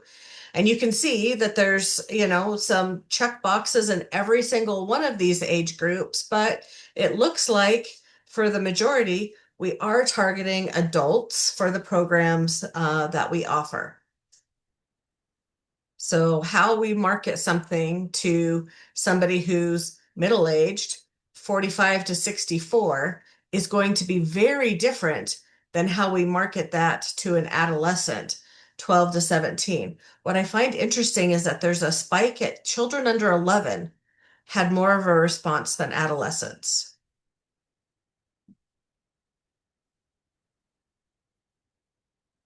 So let's talk about some key marketing strategies and when it comes to personal connection. So when I say partnerships, what kind of partnerships can you think of in your area that could be key for you marketing your program? You want to put that in the chat? Do you currently have a partnership with any organization?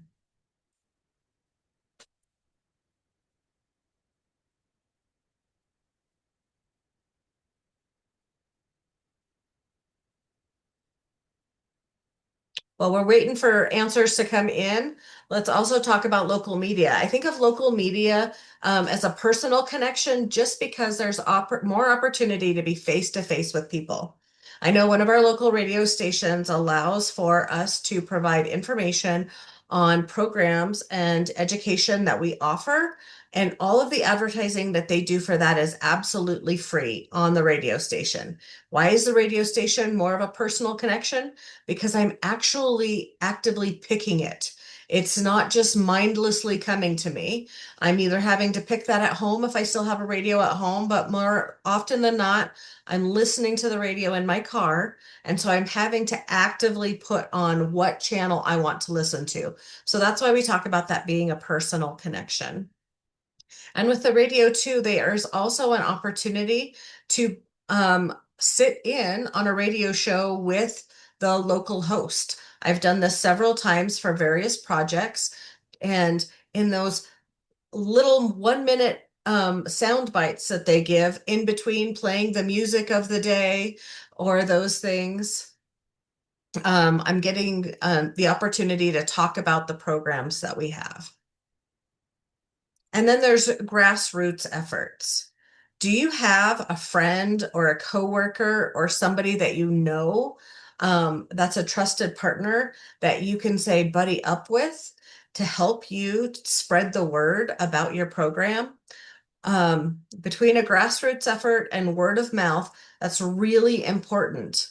I think if we could all think of those 5 people that know us as individuals, they know the work that we've done, and what program it is that we have to offer, they can be champions for us in that personal connection piece to help us build our program.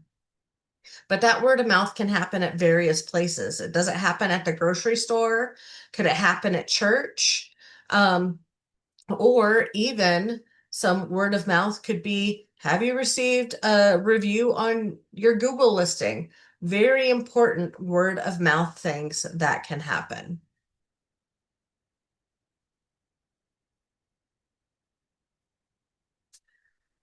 So when it comes to key marketing strategies and virtual connections, these are really static places that people can go and connect with you, and they don't have to wait for a response or have any kind of interaction.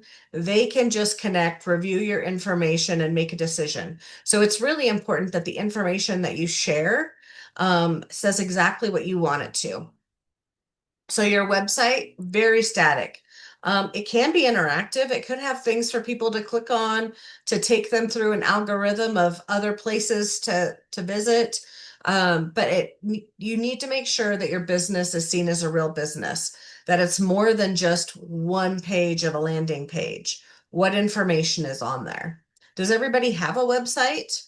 So if I was to go and look up your program, could I type in Bighorn Nutrition in my Google search bar and find Bighorn Nutrition?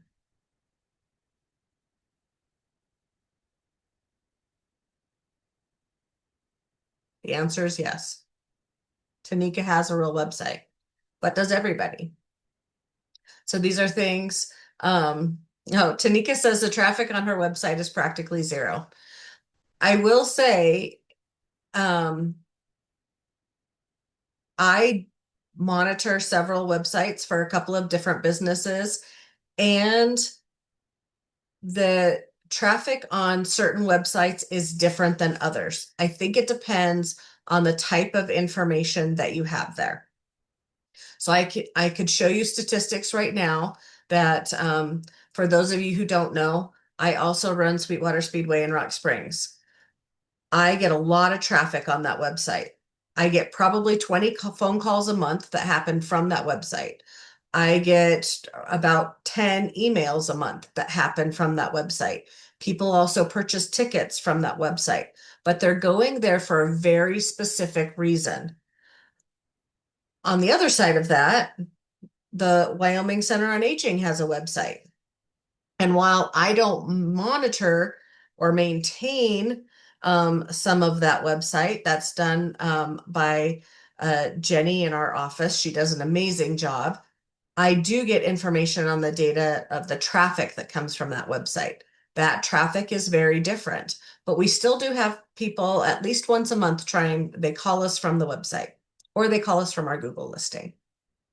So, oh, and Ashley says their website's getting updated at Memorial Hospital of Converse County. Going through website updates is not very fun at all. And we have experienced this at UW. And so I can just say, make sure that you save all the information in another form that is on your website in case you ever want to go back to that. But some other virtual connections, email is a great virtual connection, a great way to be able to communicate with somebody, and it's not necessary, it's not face to face, but it can be private just between you and that individual. So a great way to connect. And then in social media, does your organization have a Facebook, Instagram, LinkedIn? Are you using Snapchat, X, or TikTok? There's all sorts of platforms there that can be used.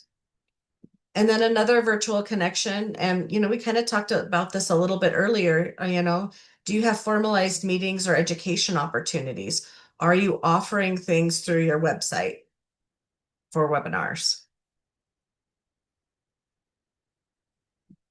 When we asked the question in regards to virtual connections in the marketing presentation, these were the results. It looks like predominantly people are using Facebook and some other more in-person connections like flyers or the newspaper, even radio ads.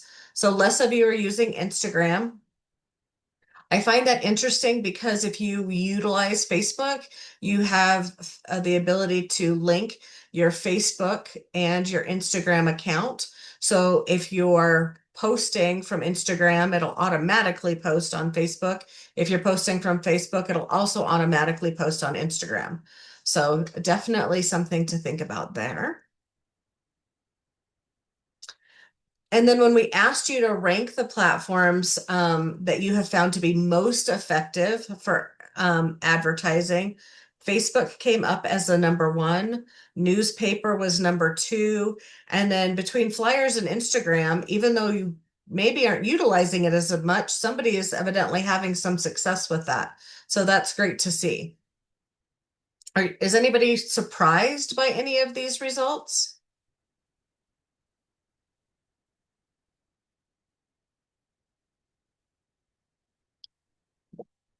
Okay. Kara, I would imagine newspaper, that's more of a digital instead of paper. Oh, that's a great question. Who reads our newspaper digitally versus in paper?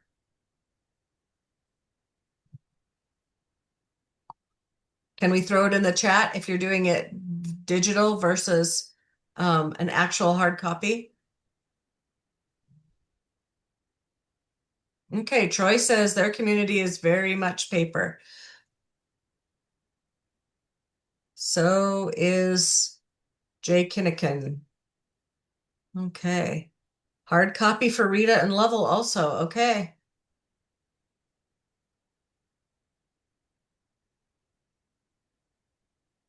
Kevin is clearly digital and Casper. I probably haven't picked up a real paper in a while unless I go to visit my parents. But it is online. And I do like the option to be able to view it online. which is great. And all of the advertising and stuff is still there as well. So definitely a great option. But a lot of the news that I'm reading then is the newspaper sharing information either on Facebook or Instagram. Sarah Peterson says she's viewing stuff both digital and in print. Okay. Thank you guys. So let's talk about some tools to maximize your reach. I think there's definitely some things that you can be utilizing to ensure that you have the most reach. And we're going to see if these links work and will actually go where I'd like them to, and you can see them, or if I'm going to have to reshare, which we might need to do. But first and foremost, we're going to go to Google. So are you now seeing my Google page for the Wyoming Center on Aging? And that would be a no. No. So let's do this. Okay. We're going to stop sharing and let me reshare.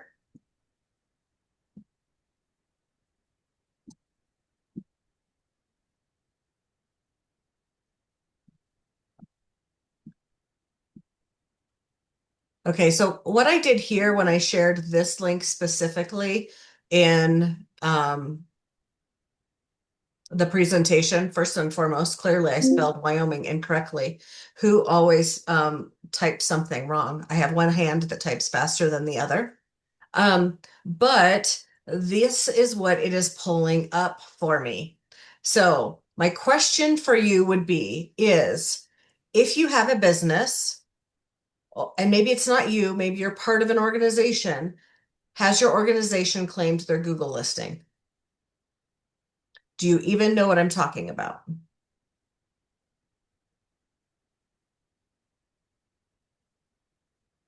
Comments?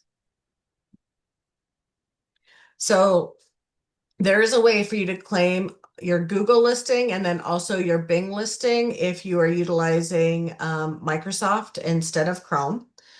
And so in doing that, you are then the author of the listing.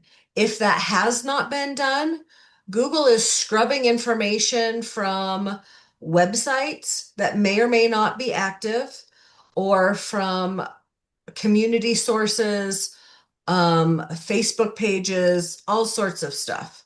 And so I think it's really important to ensure that you have claimed your Google listing. When you claim it, you're going to be able to link it to the correct things. Like, this is the correct website. These are the correct directions on where our office is in Laramie and how to get there. These are reviews. I can share this. I can also call directly from here. When they call, where are they going? They're going to go to Jenny's phone in our office at UW. It gives an option for hours of operation. What's really nice when you claim your Google listing is they'll send you an email and say, Kara, Memorial Day is coming up. Do you plan on being open? If not, let's update the hours on your Google listing. So that's really nice to be able to do and have that information there. And so you can see some of the other things that are also linked in our Google listing. We have links to our website, but also our Instagram, our YouTube channel, and our Facebook. So all of this stuff is here. The other big part of this is that all of this is free. This did not cost me anything to ensure that my information for my business is correct. Okay, so I think that's really important. Now let's make sure. Okay, so this updated. So now this is our Bing listing at the University of Wyoming Center on Aging. Very similar information. They have this listed a little differently. It does not show as much information in a way as the Google listing does, but it still does have our hours there. We're going to be open till 5, it says. and the phone number is listed, address, all of those things. And in then the below is our website and some of the major headers and things that are on our website. So this also is free if you have claimed your Bing listing. You can do that absolutely without costing any money. So a free way to ensure that you are providing accurate information to potential patients. Okay.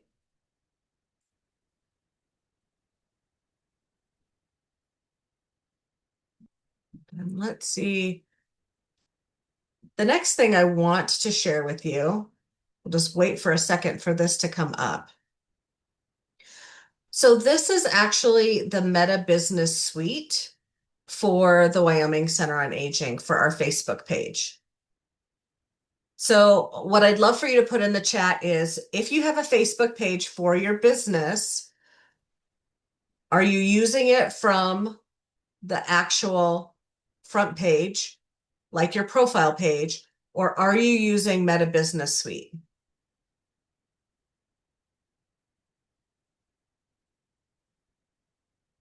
Do you know?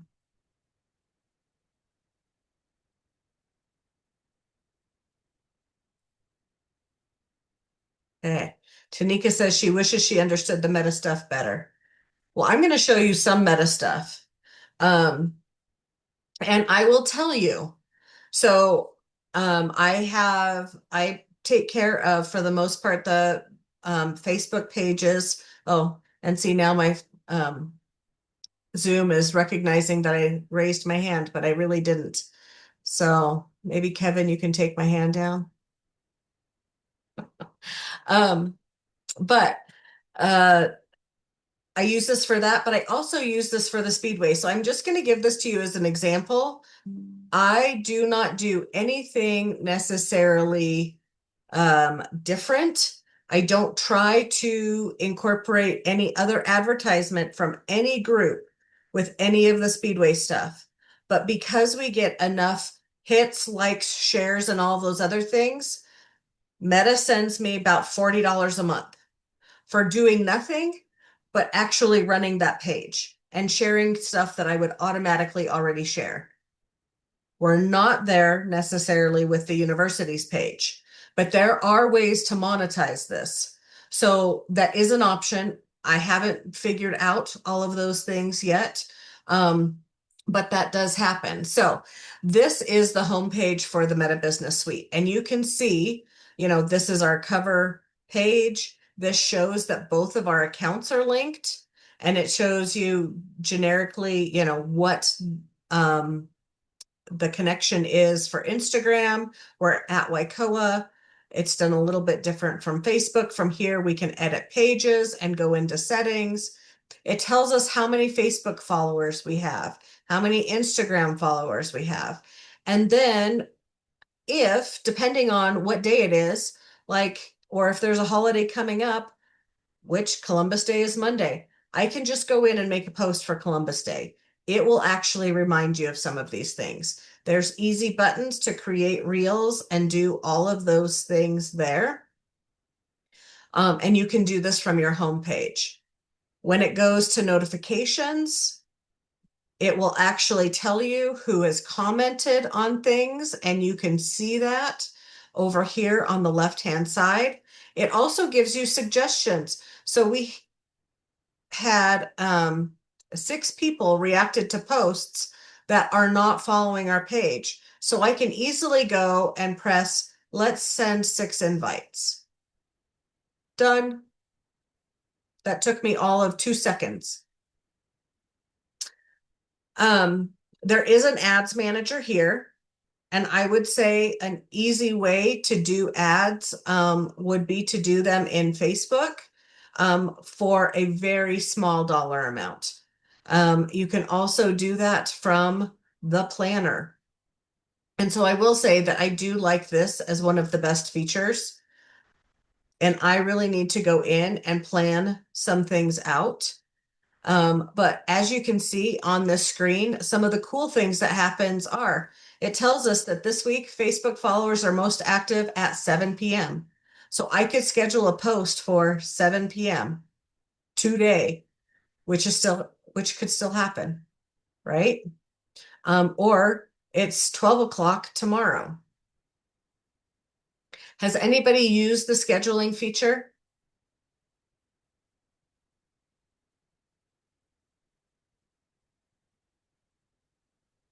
In this, it'll allow you to schedule posts out for 30 days. So, one of the things that I like is I have gone in and created some Facebook posts for other organizations. You know, it's Mother's Day. So happy Mother's Day. Here's an image of maybe mothers in our organization or something that our organization has done. And to say thank you to our members, you know, on Mother's Day. Thank you to our members on Father's Day. Or it could be, what have we used this a lot for at Waikoa? Diabetes month is coming up in November. So guess what we're going to be doing? The rest of this month, I am working on all of the posts and things that we are going to be doing to help support Diabetes Awareness Month. And we are going to be posting those things out. We're going to be scheduling them here on Facebook, but through the Meta Business part. So then they're automatically done, and I don't have to remember to go in and post every single day. If I had to do that, it's way too hard and things happen. And if it's you in your organization, maybe you just had that patient called and their blood sugars are totally out of whack and now they need an emergency appointment. That is way more important than posting on Facebook. But if you have it done for the entire month, then you're done and good and ready to go. So I love that this information can be shared this way. It makes it very easy. And then the other thing that is, and from this planner, when you're going to schedule or create a post, it will also ask you if you would like to make this an ad. It does take a minute for Facebook to approve the ad, but you can also say, I want this ad to run for 2 weeks, or I want this ad to run for a month. And I'd like to spend no more than $30 total for that month. And it'll tell you roughly, based on the traffic on your Facebook page or your Instagram page, how many times it will roughly get seen. And I will say that when we have done that for some of our programs with either November and Diabetes Awareness Month, or in February when we do Heart Month, we have ended up getting connections from patients who are looking for a DPP or a DSME program or an HHA program. And so they're able to message our Facebook page. They've asked questions on a post and we can link them back to our website, or that information, we can link them to another page. I think the other thing that is cool with this also, and you can't do it in the planner aspect, but if you personally have to be friends with or be following the organization. If something comes up in your feed, let's say it's that there is somebody else is doing a couch to 5K. I really love that idea, Tanika. I think that's great. But if you wanted to share that on your page, going and sharing that on your page, not only does that, it engages with participants in a different way because you're sharing information. It's also, if that person's a partner with you, sharing their page. And so the people that have liked their page and are following their page will now see your page. So there's a way to cross-pollinate stuff in a way when it comes to friends, potential participants, and those things on Facebook. So I think that that's a great way to be able to interact with people. The other thing that Meta is great at is that it will give you insights. And so when you go to the insights button, oh, what just popped up? Oh, okay. So it's always going to pop up the last week. So you can see we were traveling a lot for work last week, and okay, we had one Facebook post. That's not what this should be, because one Facebook post means that, did anybody really see a ton of our stuff? Maybe, maybe not. Our Facebook reach last week was only 142. So not great. Okay. This could be better. But if we want to view all of our insights, we can come to this page and see where we at. Now you can see, well, that wasn't great. We do have for September through October. So for this last month, we have an increase in views and we also have an increase in followers. We have an increase in interactions. We do have an increase in followers, but it's down 50% from the month before. Okay. So our reach and things, and what does this look like? And then it shows you what your recent content is and what posts get more likes. So I think this is funny. The post with Kevin and I got more likes, got more comments than the post of just Kevin. Comments, Kevin?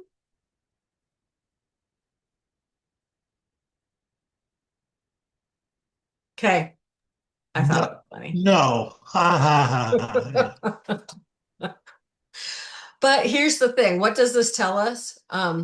In all reality, and looking at this tells us that it's posts with actual people or live from an event that actually get more likes and follows, comments, shares, some of those things. So think about that when you are sharing information. But I really love the way that Meta Business Suite can be done for your business, because it's sharing a great way to share a lot of information. So let's go to the next tool on here. So the next tool on here is Canva. Maybe you can put in the chat, who has used Canva? Are you a Canva novice? Are you a Canva expert? Do you even know what Canva is?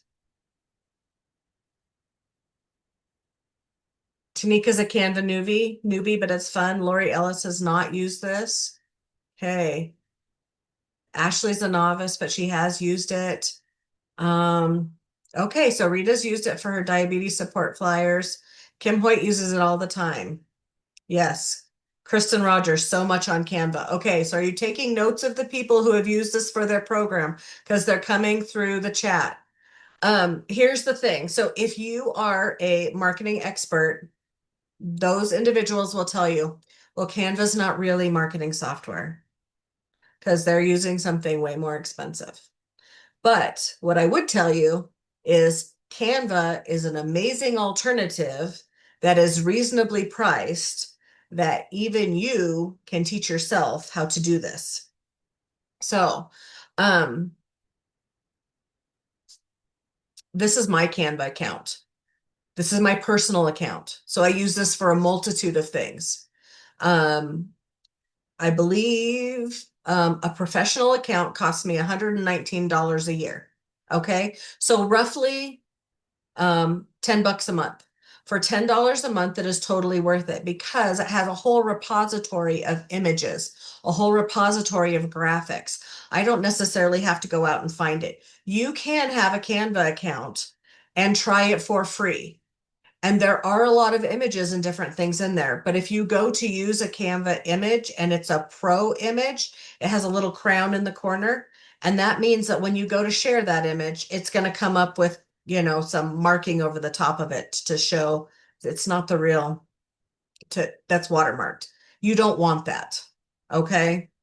So if there's something that you needed to spend $100 on that would possibly bring you up to the next level in something, I would spend $100 here, because this gives, what the other thing that I really like about this is it gives you materials and you don't have to think about, did I size this the right way to be able to share it, or what am I doing?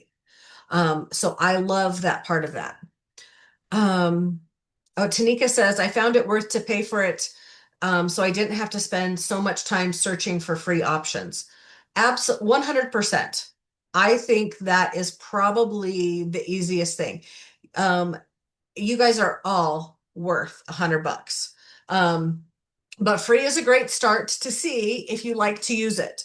If this is something that you'd like to learn more about and you'd want a class just in how to use Canva or how to do a digital brochure, I'd be happy to show you.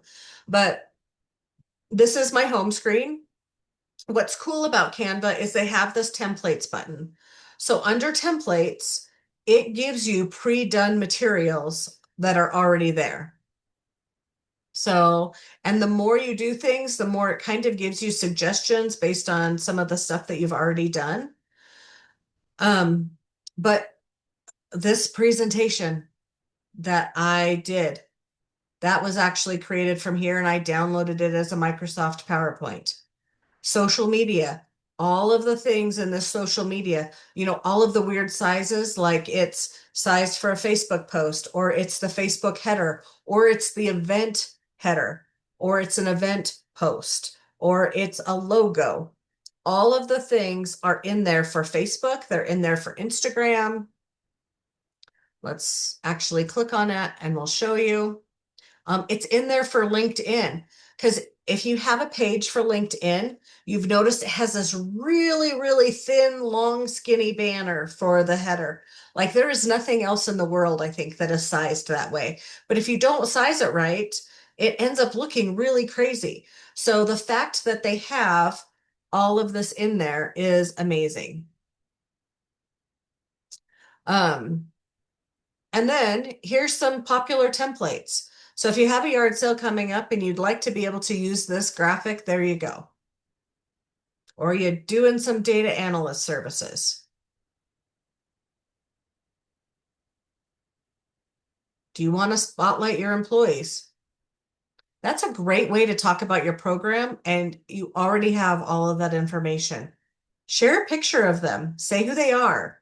Say what they do for you, or who they are in your community. Maybe they don't know that you're the diabetic educator. Maybe they just know that you're, Matthew's mom that teaches soccer also. Are you a parent that's a soccer coach? Okay. So you could put that information on an employee spotlight and share that. That is way easy to be able to share within your content. So, but I love this for that. I'm just going to go back to my home and just show you. So, do we want to, we'll show this one.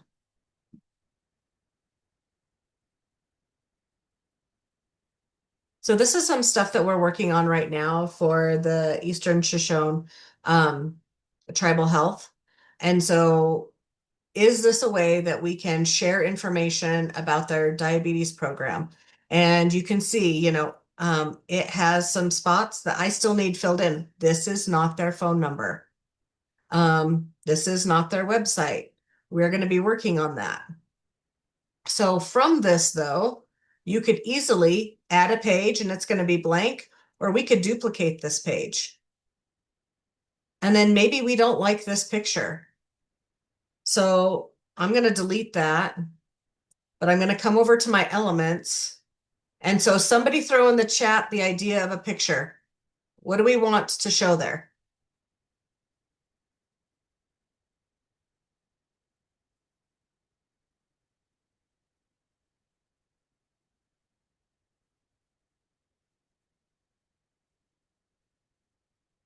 People get better traction. Okay, so Tanika thinks we should put, someone on a bicycle.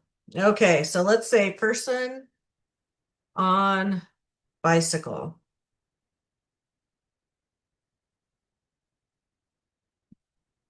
So we could do this as a graphic. We could do it as a photo. There's some videos, but when we click on see more, so you can see all of these images, these ones with the crown, that means it is a Canva Pro account. You have to have a paid account to use it. This image right here, I don't need to have a paid account. Okay.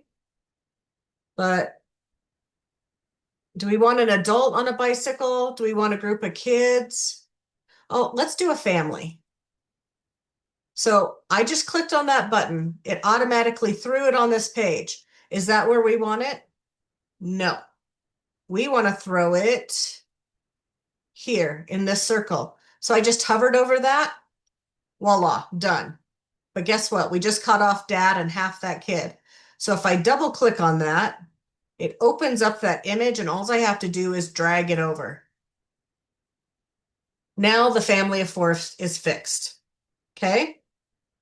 So there's a great way to be able to insert images very easily. We can change text in this, but now we have, instead of having to retype all of this twice, I have one image with food. I've got another image with a family of four doing some exercise. Okay. Sometimes putting in words or thoughts in the search bar, it doesn't think the same way we think. So I'm going to type in native foods just to show you this, because that is another suggestion that was in the chat. So what is native food? Could be this. This clearly is a rock and is not food. And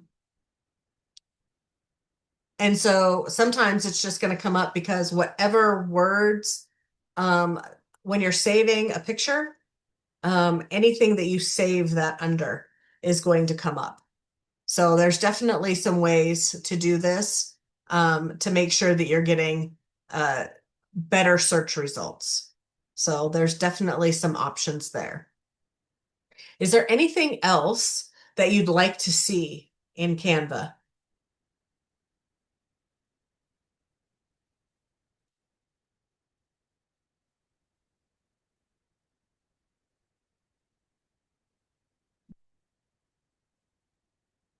Any AI options in Canva? What do you mean AI, Troy? Oh, I take that back. There are some AI options. Well, I know what AI, artificial intelligence. Yes, I know that, but I'm thinking like, what do you mean AI? You know, there is one thing to do here in under elements or under audio. What I have used this for, here's AI voice. So if you go to AI voice and you wanted it to read something, it actually would read it, and you could pick which voice to use.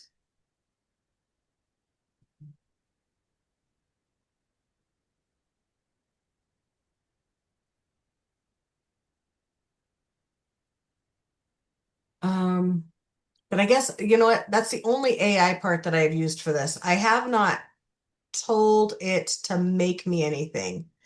So, Kara, I've played around with that a little bit, and you can go into, I don't know if it's the graphics, but somewhere you can say like, make Oh, me, it's right here. yeah. So you just type in that what you want, and it doesn't always kick it. Sometimes it kicks out really odd things, but I have played around with that a little bit, and it's kind of fun. Okay, so let's just give it something to do. I guess I have used it for so long and for other things that I know exactly kind of what I'm looking for at the most part, but that doesn't mean that we couldn't use it for something else. So I need a flyer about my diabetes prevention program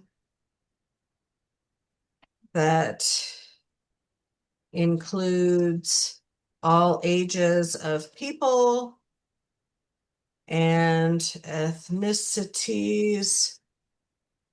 Please say it is free and starts on November 1st.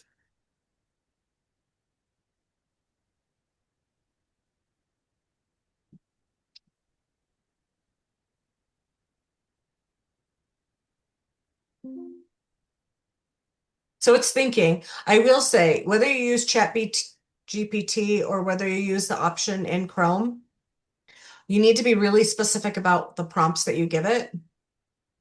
And being more specific, you can also even include on Chrome, you can, like if you have a prospectus from something, it will, you can include it as an attachment and it will scan all the information from that to provide you a better output, which is great. But I would say no matter what it gives you, don't just press print, because there's going to be something on there that is wrong or that it is just not what it should be. So, but I'm clicking on this one because I see that it says something very interesting. So I said to say that it's free. So it did say free right here. Join us for our free diabetes prevention program starting on November 1st. But what did it really say? Over $500 saved per participant. Is this the flyer you would want to use?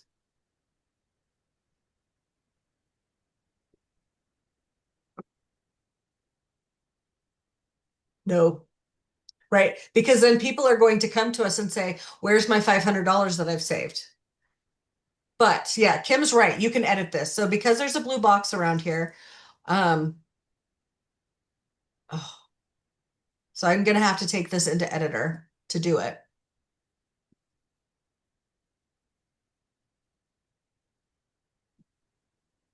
But what's nice is each one of these things are editable. So we could change this to whatever.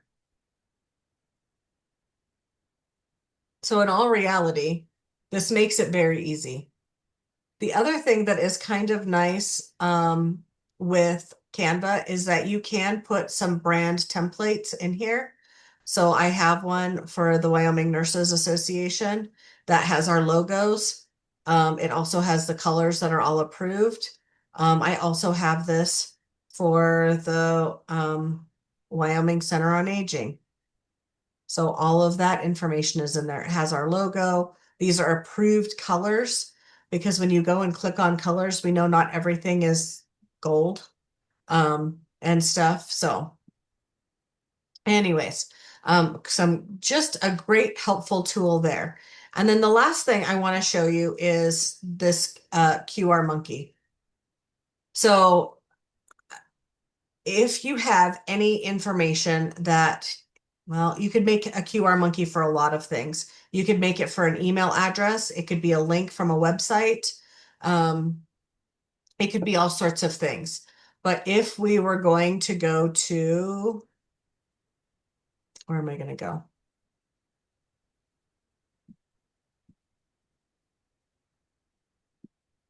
I have this website up. So this is the Wyoming Academy of Nutrition and Dietetics. I am just copying their website address. I am going to, okay, here's the thing I would say about this. The reason this is free is because there's ads everywhere. Do not click open on anything. Close. When you click close, you're good. And I'm going to paste that into the URL. I can also tell this what color I want. You could pick anything. Let's do something green because that's what their website kind of is some green.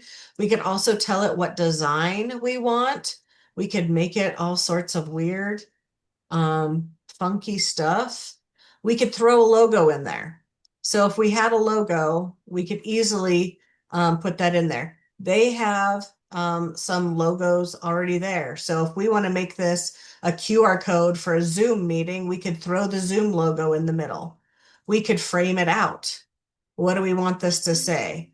So this frame on here says scan me. I can change those words to say register now. And I can change the font on that. And then all you have to do with this is press save. Once you press save, it's going to give you 4 options. You can either print it, you can download it as a PDF, an SVG, or a PNG.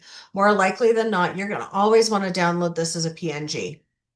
But before you even do that, you're going to want to get your phone out, use your camera and scan over that just to make sure that it actually did it correctly.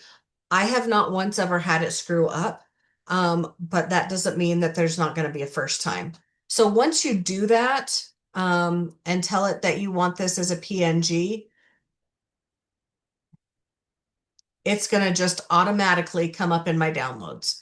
So I can click on that. And then here is the image. Let's see, which you can't see because this is how it shows up. So this is how it shows up. And you can actually just go here and save this image. Okay.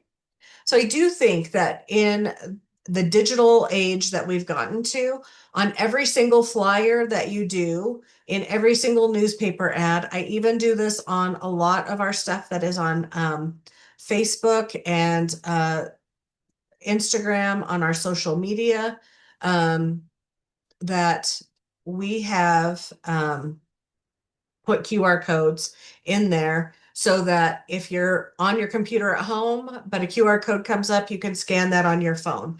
If they're at a doctor's office and they see a flyer, they can scan the QR code. So it's a great way to be able to share targeted information.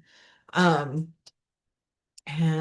let's see, I think those were the tools and everything that I wanted to be able to share with you today.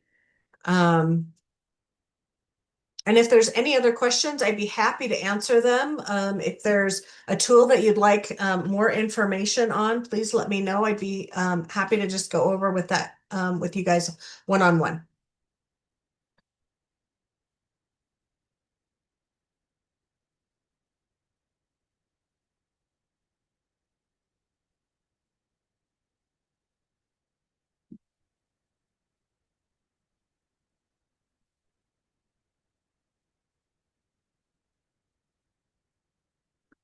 Okay, well, thank you, Amber. I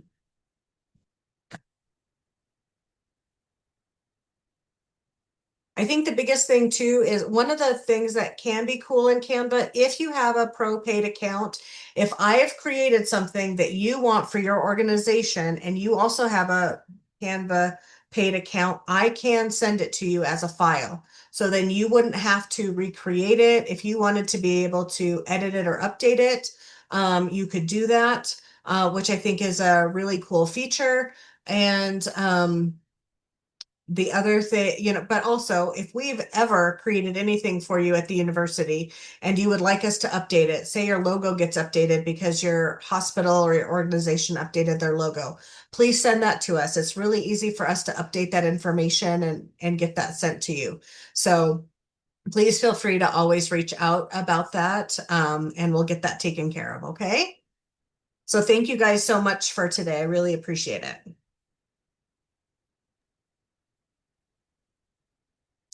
Thank you, Kara. That was awesome. I might be spending $100 soon, so